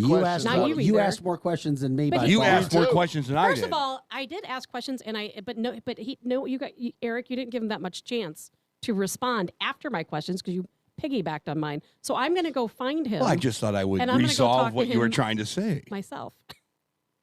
I'm just trying to help her out, Vic. All righty. And Eric, I'm going to beat up Eric in the Okay, break. well, good. We should get fired up because guess what? The FDA has approved Pfizer. Dun, dun, dun. It's going to be mandated very soon. That's the next step. You're going to be mandated if you have not gotten your vaccine. Yeah, absolutely. Vic, If you you're have absolutely not right. gotten vaccinated, you're going to be mandated. What that means, I don't know. I have no idea what that's exactly going to mean, what that's going to look like, and when it's going to happen. It's coming. Pfizer is now approved 100% by the FDA. And forgive me, regardless of what anybody thinks about the vaccine, but isn't the timing of this now very interesting? Afghanistan's getting worse, and all of a sudden, FDA's here. Let's talk about the vaccine now being approved.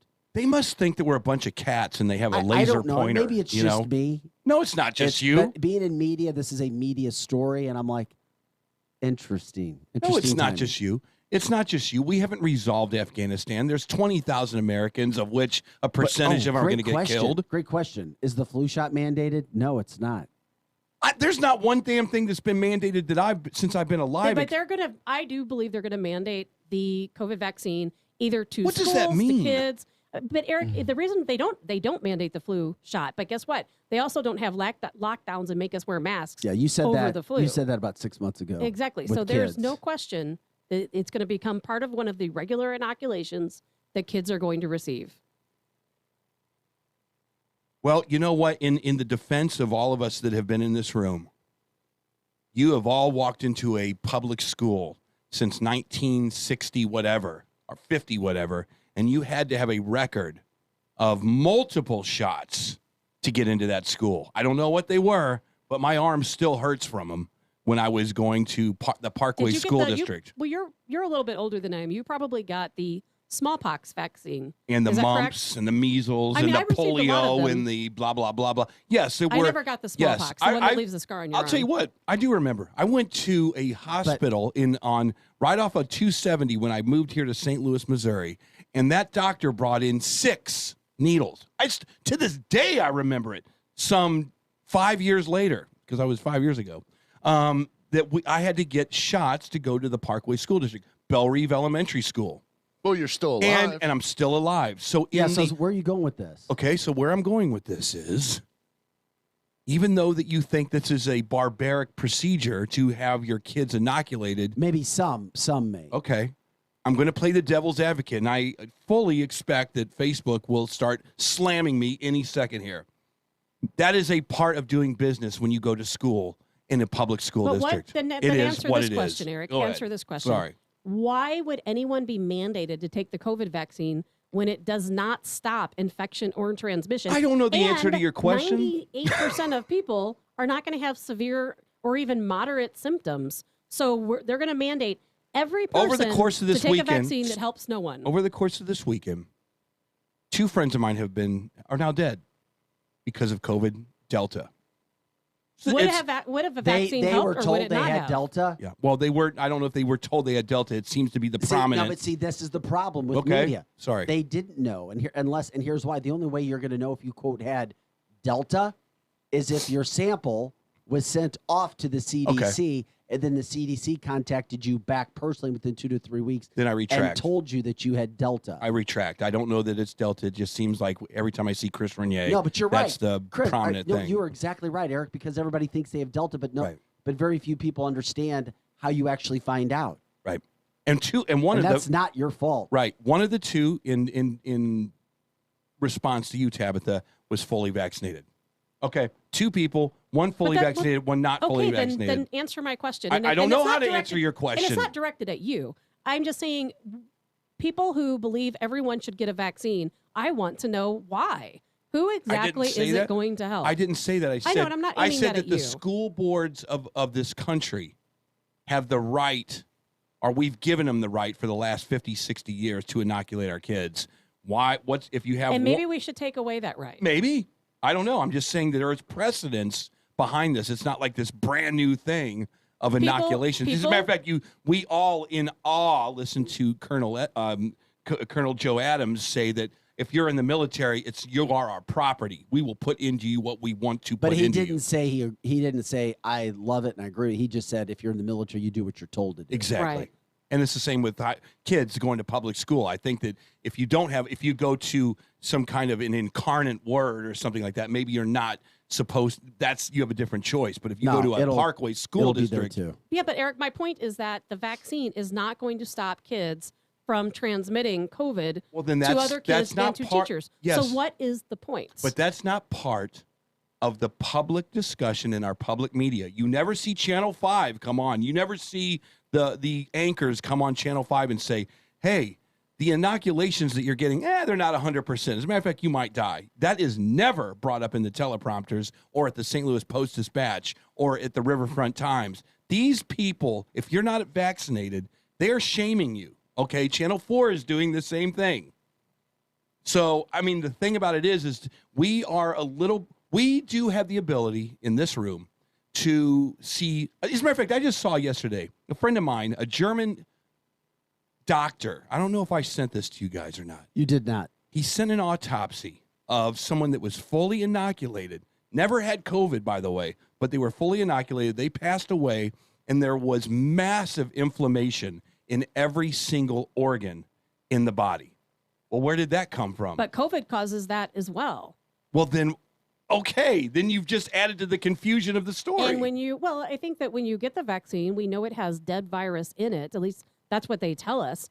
And to me, and the majority of people I know who've been vaccinated have felt like they had COVID afterwards for weeks, sometimes days to weeks. Okay. And of course, every part of their body can become inflamed, just like when you get COVID for some people. You know what causes cancer, right? Inflammation. Inflammation is what causes Actually, now cancer they're in the starting body. to think it's parasitic, that it's parasites that cause cancer. Okay, I see, but from up to this point, the main reason that you get cancer in your body is because of inflammation, chronic and parasites inflammation. cause inflammation. Right. And so that's scary to me. And inflammation causes blood clots, and inflammation does so much damage to the organs. That's what freaks me the hell out about these vaccines. It's what freaks me out about COVID, to be honest with you. Some of the things... Do you eat sugar?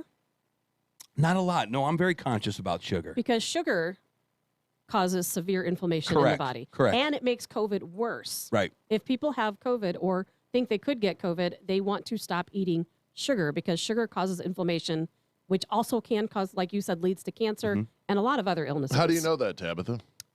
Medical journals that I read. I agree. No, she's right. She's absolutely correct. Sugar, processed... No, let's get back to the matter at hand, vaccinations.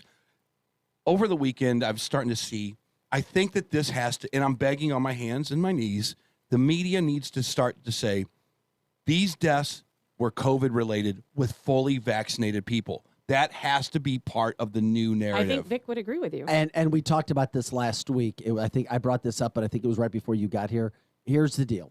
I contacted the St. Louis Metropolitan Pandemic Task Force last week, and I asked a couple of questions. The first one I asked was, what is the rate of vaccinated people dying as opposed to unvaccinated people?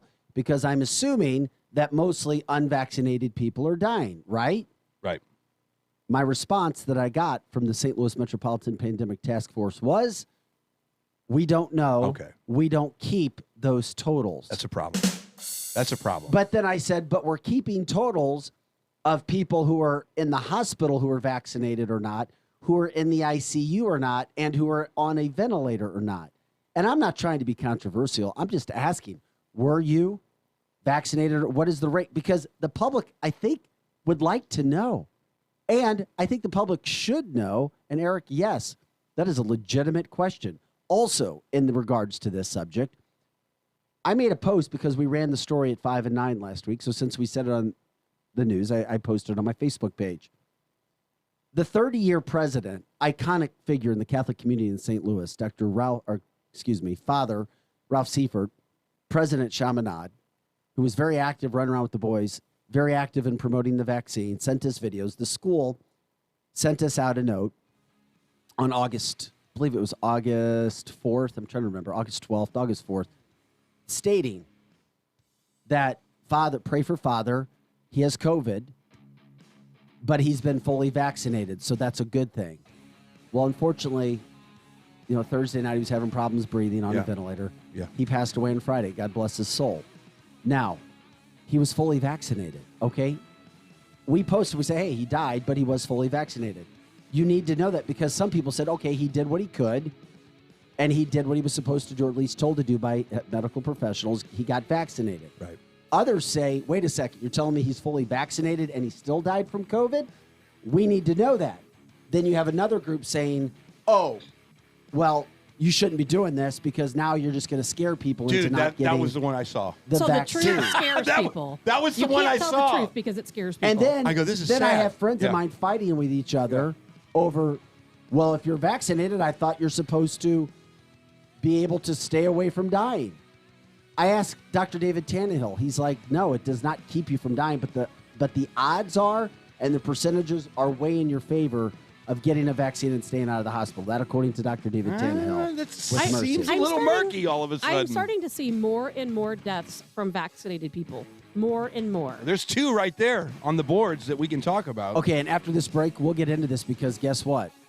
Tabitha posted, I saw this morning, Tabitha, quickly, about how Europe is handling this situation right now.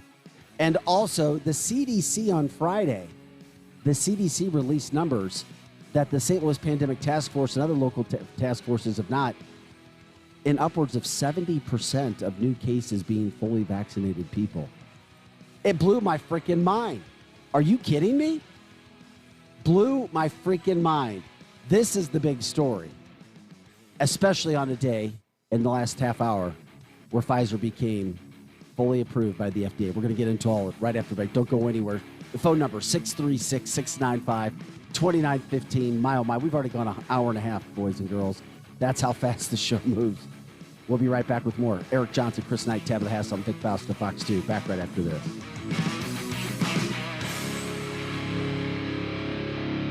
Listen to the Edge Morning Show live. Watch it live or anytime on demand. Details at ViperRocks.com or on Facebook.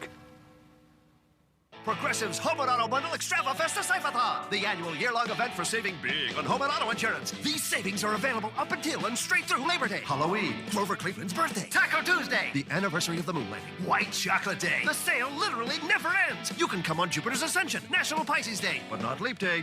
Just kidding. We're doing Leap Day because every day is perfect for saving money with a home and auto bundle only at Progressive. But for real, we're not doing White Chocolate Day because white chocolate is gross. Progressive Casualty Insurance Company and affiliates. Discounts not available in all states or situations. Hi, Conrad Bellman at Bellman's Car Nection in St. Peters. Right now, we're paying top dollar for your pre-owned vehicle. At Bellman Car Nection, we'll take anything on trade, van, Jeep, truck. Spring into a quality pre-owned car, truck, Jeep, SUV, or van today. The inventory is always fresh, so hurry in today before someone else buys the one you want. Bellman's Car Nection in St. Peters at Highway 70 and 370, where you will never pay the max. Online at carnection.com. People's Bank and Trust is helping you get a grip on your finances with our new mobile banking service. You can now manage your accounts, check balances, transfer funds, and pay bills all from the palm of your hand. Visit us online at www.pbtc.net for more information and to start using mobile banking. People's Bank and Trust, hometown banking the way it should be.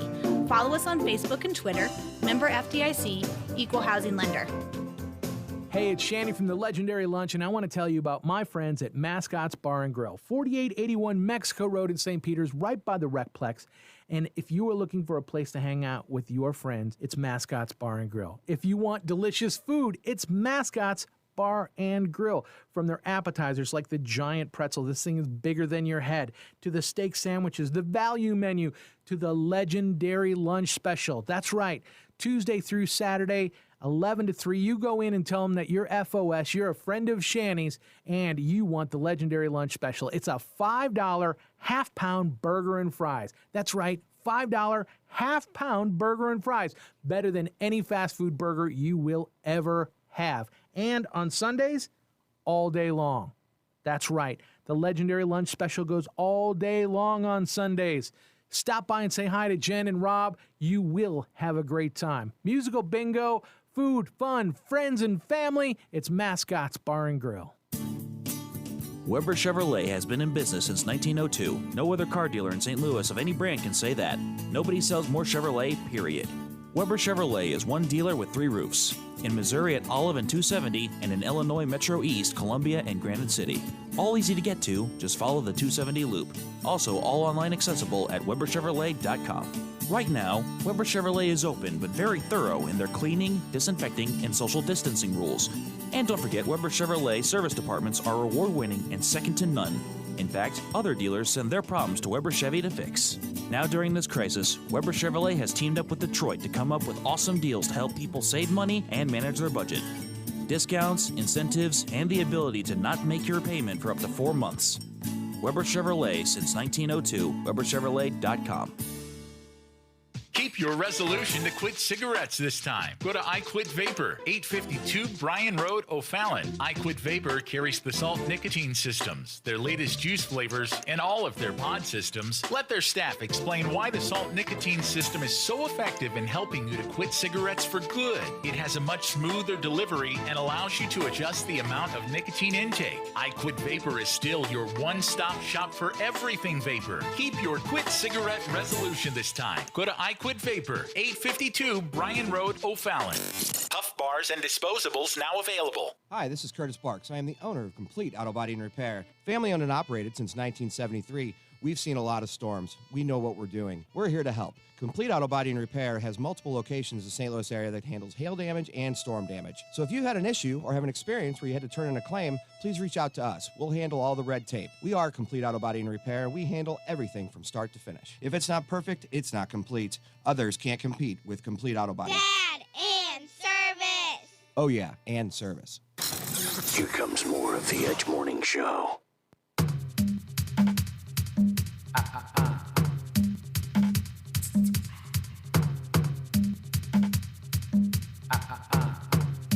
Hey guys, welcome back to the show. You're listening to The Edge 100.7, The Viper with Eric Johnson, Chris Knight, and Tabitha Hassell. I'm Vic Faust of Fox 2.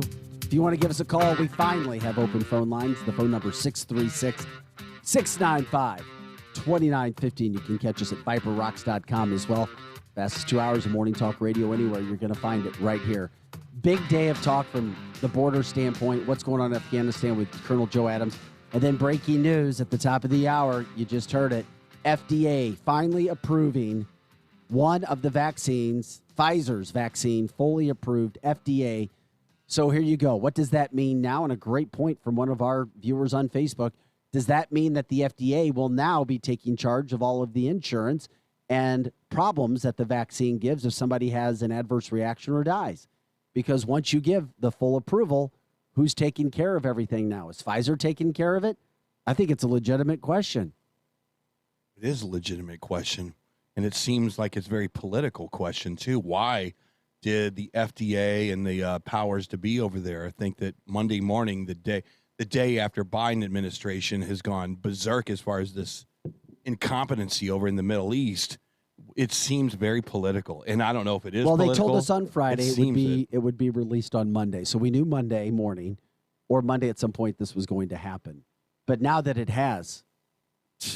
Well, the FDA is a sham organization. It's There's no question about it. Not becoming. They take always been from the companies that they approve or not. Of course they do. You can pay to get your, quote... To get nothing. It's all about money. It's all about money. You know what? In countries where there is no FDA, guess what? They are successfully treating COVID patients with ivermectin, hydroxychloroquine, and a number of other things. Yeah, but I sent you an article, a recent medical study showing that ivermectin does not work again. And that's wrong. That's another piece of propaganda. I know, but it's a middle ground institution that did it. I get it, but you know what? I can show you 100 to 1 of institutions and studies that show ivermectin does work. I know, but until the mainstream non-biased... Well, that's not going to happen in the United States. Hold on a second. But the mainstream, but non-biased publication that I sent you, which doesn't have liberal leaning or Republican leaning. It's like there's no evidence. But how there's do we know? No evidence. I won't agree with them, and I don't know if I know funds Dr. them. Tannehill has his own feelings, but he's like, until I see one shred of medical evidence that shows it, I can't support it. He can't support it, and you know what? I really like Dr. Tannehill, but it really bothers me that any ICU doctor, when they have a patient who is going to die one way or the other, that they don't at least try ivermectin. It frustrates me too. I get your point. It's possible that maybe no one would die, or we could at least save some lives by trying alternative medications. So they haven't invested in this clinical study of ivermectin and hydrochloroquine. However, the country of India, they are suing the doctor that said ivermectin and hydrochloroquine don't work when they do have anecdotal proof that these drugs have kept people alive. And so now they're suing these doctors. Well, Eric, it's not just suing. They're actually potentially going to put this doctor to death. Damn. Because they didn't prescribe ivermectin to death. That seems a little harsh. Because they believe that millions of people died that didn't need to die because this doctor spoke out against ivermectin, and that caused other doctors and hospitals to remove ivermectin from their protocol. Ivermectin was working and it was saving lives. They removed it from the protocol because of this one doctor's statement. It was actually somebody who works for the World Health Organization. And once they removed it from the protocol, deaths went up. And they actually want to execute this chief medical person from the WHO. Okay, so respond to that, Vic. I mean, you got a Dr. Tannehill, and I guess that's where this study came from, right? I don't know. Who sent you the study? No. I'm still looking for it. I was trying to look it up here, and I'll find it. But the problem is Tabitha knows exactly what I'm referring to. There's not one published positive study on ivermectin That's that has true. a That's- scientific. that is That's true. not true. Hold on It a is second. No, true. let me That's finish. absolutely not true. In the United States. In the United States, because we have an FDA. But let me finish, Tabitha. Not one scientific study proving ivermectin's usage in the United States. Now, that is true what I'm saying. And there has been one. Yeah. But then also what Tabitha's saying is true. There hasn't been a study because of said, quote, FDA. So no doctor is ever going to be able to say, hey, I can support this because this is uncharted territory. Okay, well, here's the way that it works in the United States. But we got other problems There now. are plenty of studies in the United States that show ivermectin works. It's not that there aren't studies that show it works. It's that the FDA will not acknowledge those studies. Right now, at this very minute, there are clinical trials going on with an ivermectin nasal spray that is working to be a preventative that has so far had a lot of success, where if you use this ivermectin nasal spray, What does it will that mean? keep you from getting COVID. What? Oh, it will? It will, because what's happening is the test participants, they're using the nasal spray. They're putting however many sprays into their nostrils, however often, and allegedly that's going to kill the virus. We know that the COVID enters through the nose. It sits in the nose, and that's where it replicates. And the idea is that the ivermectin spray will kill the virus before it replicates and before it enters your body. The most important thing we should be talking about right now, I mean, not debating or arguing ivermectin. Well, you and I It's- agree on ivermectin. Yeah, it's this problem. It's right now, what are companies going to do now? What's the FDA going to do? And I just brought this up. I'm confused when it comes to if you're forcing people to get a vaccine, if you haven't had it yet, or forcing you to get more vaccines because the boosters are coming, and it's going to be mandated. The booster is going to be mandated as well for everybody who's already received a vaccine. It's going to be mandated. Just it's all going to be mandated. Not at your work, apparently. Now, so here's what Have you got. talked to your job? So That's a here perfect you've got, one. You've got a situation going on now. Yeah. Who's going to take care of this? If there's an adverse reaction or a death, who's responsible? Is it the FDA? Is it your workplace? Is it your insurance company? Who's taking care of those medical bills? I think it's a legitimate question. I do. Unless I'm out in left field Does right insurance cover COVID? Does your typical insurance cover a COVID? You know what? I'm so glad you brought that up because I forgot to bring this up today. I'm so glad you just said that. Right now, there are discussions going on that are saying if you are unvaccinated, you are going to be charged a higher insurance premium because you present a higher risk. They say just like they do smokers. Interesting. Smokers have to pay a higher premium, sometimes up to 50% higher for health insurance, and they're thinking about doing the same thing with unvaccinated COVID people. If you don't get the vaccination, your insurance premiums may go up, or they may even refuse to cover that? you. Makes sense. I just read this last night. I'm so glad you brought that now? up. Makes sense. May refuse to cover you if what? If you refuse to get the vaccine because you become a high risk. So then that means, okay, patient. but then your insurance will cover any problems that you have if they're, quote, naysayers of the vaccine, if it hurts you in some capacity. I would hope so. Okay, you're saying you hope so. I mean, I don't know, but I would hope so. But I think it's going to fall to the companies where if you work for a company and they're going to say, are you vaccinated or are you not? And the company is going to say, well, if you're not vaccinated, we will not cover your health insurance. We won't pay your full premium. You'll have to contribute more. This is, by the way, for individuals 16 and older that it has been approved for, not anybody 16 and younger. Yet. But 16 and over. 16 and older is where we are. And they got a ton off the Facebook line. They got a ton of articles coming in about ivermectin. And, I would It's not just ivermectin. We're talking about all kinds of things. I mean, we're talking about, Well, you're right. It would be fascinating to me. And this is how you could finally break out of the ivermectin box. If a Dr. Tannehill came on this saying and said, look, we did this right to try thing at the end. I see a lot of these COVID patients. A lot of them aren't going to make it. So you know what? I just tried this ivermectin thing. I gave them 100 milligrams of blah, blah, blah. And I started. And guess what, Tabitha? Holy crap. A few of them popped back. I mean, if has already happened. If a Dr. Tannehill could get outside There of himself. are other Dr. Tannehills out there, and they have done this, and they have had success. People have had loved ones dying literally on their last days in the ICU, and they say, hey, I want to try ivermectin. The hospital says, no, that's not part of our protocol. And these people have gone to court, and they have won in court. We know so many cases of ivermectin working. But once again, Absolutely. let's not get Do we? Eric, yes, we do. Okay, take but your let's word not for get it. let's not get sidetracked. Ivermectin is only a treatment, and it will never. I would much rather have a treatment than a vaccination. I know, but let's get back to reality. It will never be approved. I repeat, In never. the United States, never, no. never, Never. ever, ever, never, ever, ever, Never. ever be approved in the United States. Have I Never. made that clear yet, Eric? You know why, Ever. Eric? Who Because cares if it's because not it costs. approved? No, but let me get to my point. It's like other the point of it. chrysanthemum. It's there, but guess what? It's a side piece to the main dish. The main dish is FDA mandating vaccines, and Pfizer's just the first. Moderna's coming. Johnson & Johnson will be there, and you're going to have to be vaccinated. Well, the vaccinations may not work, so then you can go to your ivermectin Yes. and treatments. Which is possibly. way more important But to me. the forced vaccinations, the mandated vaccinations are here now. They're here. Yep. So life could be changing. I'm just telling you, it could be. And you're absolutely right. You know what sucks is the day that American Airlines has that you have to show your ID and your proof of vaccination at the counter when you go through the TSA. That's scary ass crap. Well, I agree. You know, there's a rumor right now that I have not had time to look into because I just heard this yesterday that a lot of airlines are having a very difficult time with having enough crew because a lot of them who are vaccinated have developed blood clots from high altitudes. What? It is a developing story I heard that we that all as need well. to look into.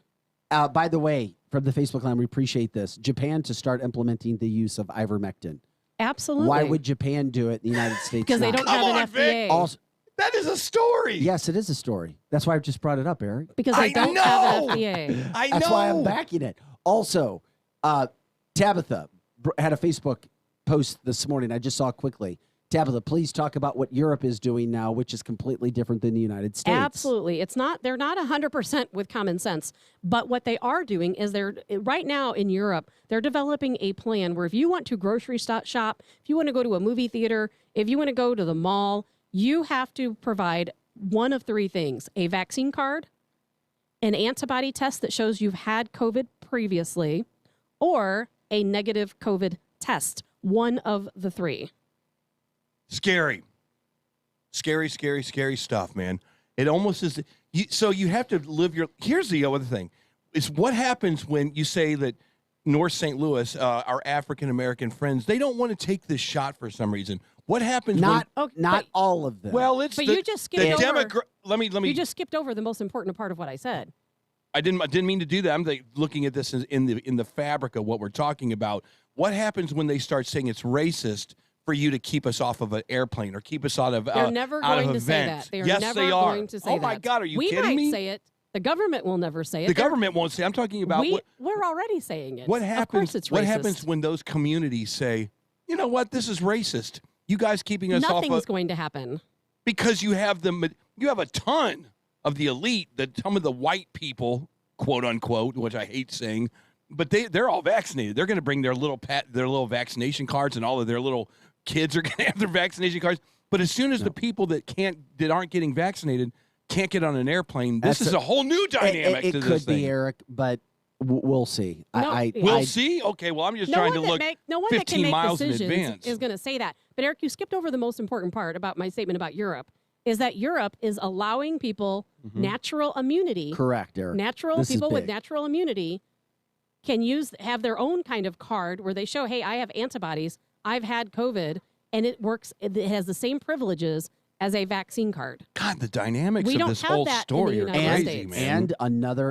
And another good point from the Facebook line from Donna. People will take unapproved medicine, but not the vaccine. Like, give me a break. Yeah. There's another perspective. Yeah. Absolutely.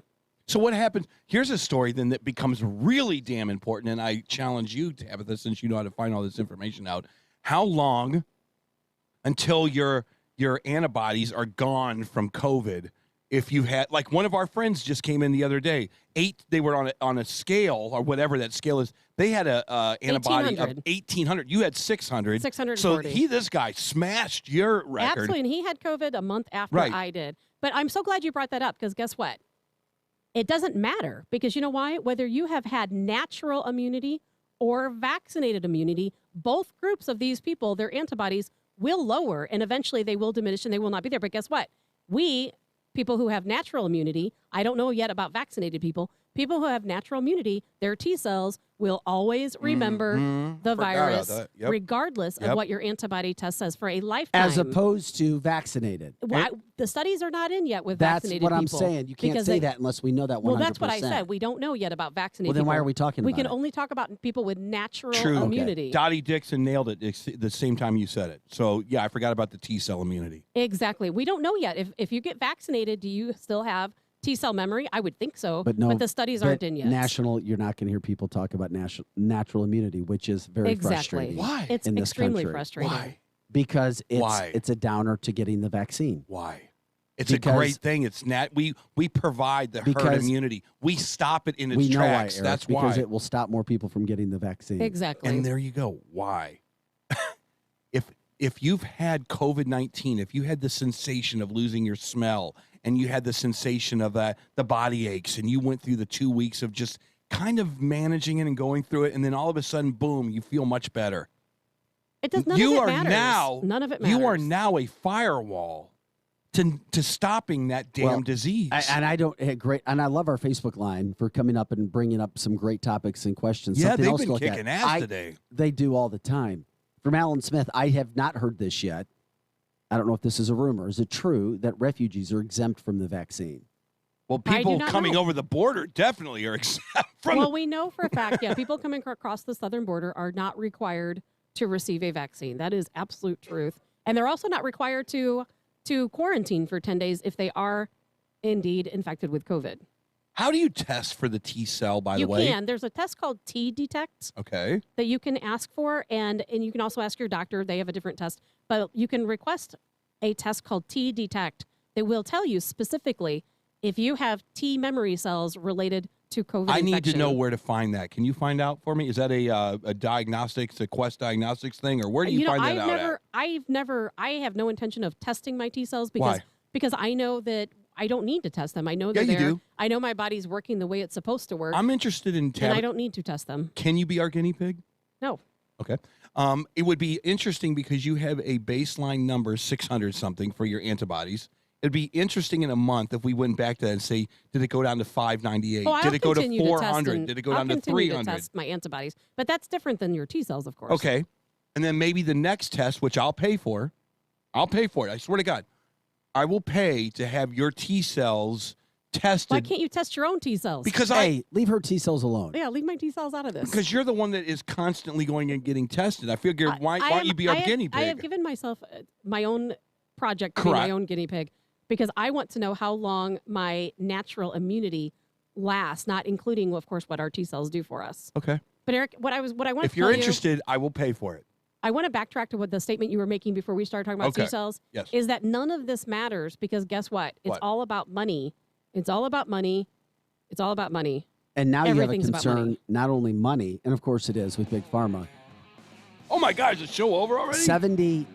Talking about CDC talking Damn. close to 70% of new cases on Friday of COVID-19 being fully vaccinated people. So not only is this about money, it could be about health and actual vaccinations turning you susceptible, making you susceptible Yes. to the disease, the virus all over again. That's the reports I'm hearing. And that's what people should be talking about. And that's what you should be screaming from the rooftops. Is it illegal to get ivermectin and stock up yourself with ivermectin? No. Can you self-prescribe yourself ivermectin? You don't need a prescription to buy ivermectin. You buy it on Amazon. Maybe that's what you do Any now. farm and I'm not home playing. store. I'm not serious. I'm not kidding. But I'll tell you what. I'm Get not it kidding. now. If you want ivermectin, get it now because when I first started, I bought 100 tubes of it, back in March of 2020. So if somebody doesn't want the vaccine and they're getting it, and they have to get the vaccine, do they get the vaccine and then start injecting themselves with ivermectin? Well, I would think if you get the We gotta take ivermectin, you don't need the vaccine. But if it's mandated, you have to. That's if my it's point. mandated, then yeah. Okay. That's the Edge. You're listening to The Edge. We got to take a final break. Eric Johnson, Chris Knight, Tabitha Hassell. Don't go anywhere. We'll finish out this great show right after this.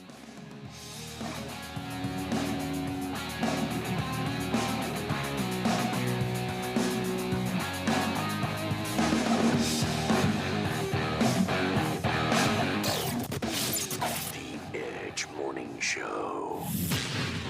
Back in a moment. At Boost Boost Mobile, we're giving you a free phone when you switch, and all the power that comes with it. The power to access everything humanity has to offer.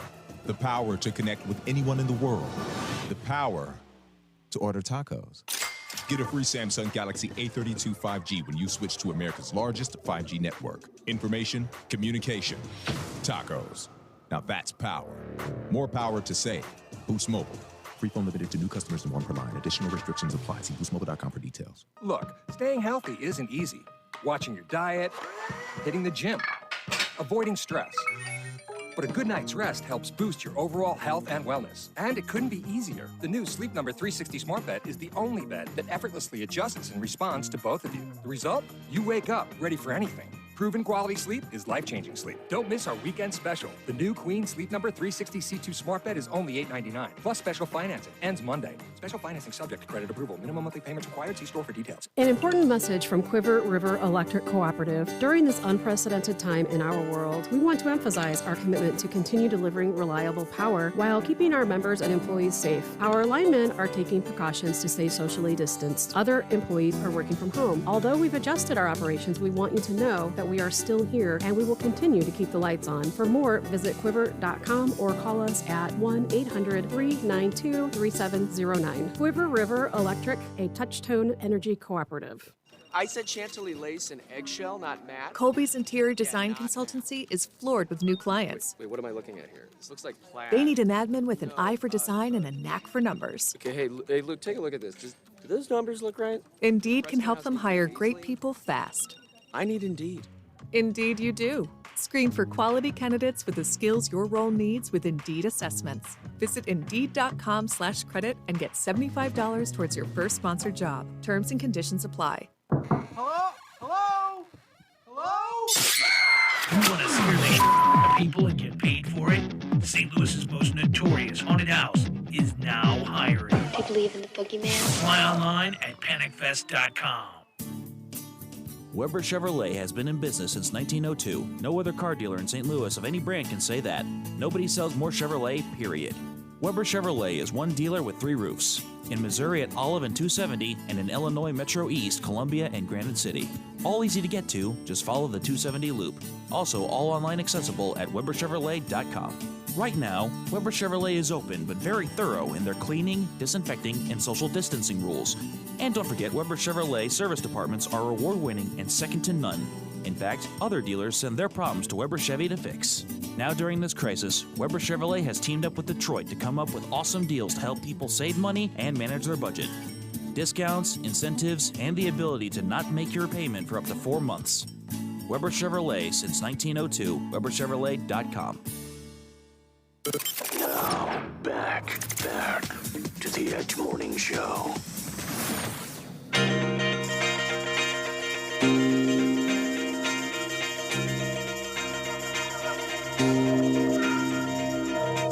Hey guys, welcome back to the show. Before we get out of here, thank you again. We try to thank you guys as much as we can, but for being a part of this show, for calling in, for getting on Facebook, for bringing your knowledge, for asking questions.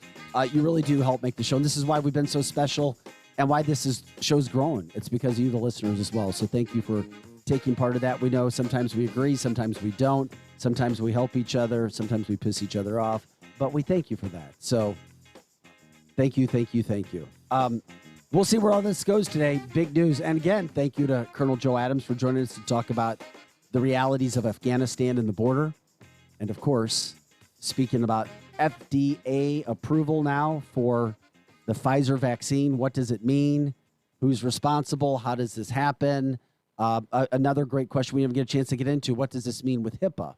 I don't know if I quite understand that question because right now, a company could ask you if you've been vaccinated, and a business can deny you access entry without a vaccination card. So it's not protected under HIPAA. So I don't know if anything changes now regarding HIPAA. People don't understand even how to ask the right question about HIPAA. HIPAA is supposed to be your medical records are completely secret. They're no one's business. Is between you and your doctor. Now, all of a sudden, like Vic says, you walk into Amazon, they go, sorry, you can't get to your job until you show me a card. Well, that seems like a HIPAA violation to me. But it's not. Yeah, it's not a legal issue. A company can do that, and a company can also ask for your vaccination status or require you to be vaccinated to work there. So that's not against HIPAA. So I don't know what they meant, but man, oh man, we got to get out of here. What a great show again. Thank you guys. Sorry, Chris, going late. Eric Johnson, Chris Knight, Tabitha Hassell, I'm Vic Faust at Fox 2. We'll see you for Fox 2 News at 5 and 9. Dan Bongino's up next. Have a great day.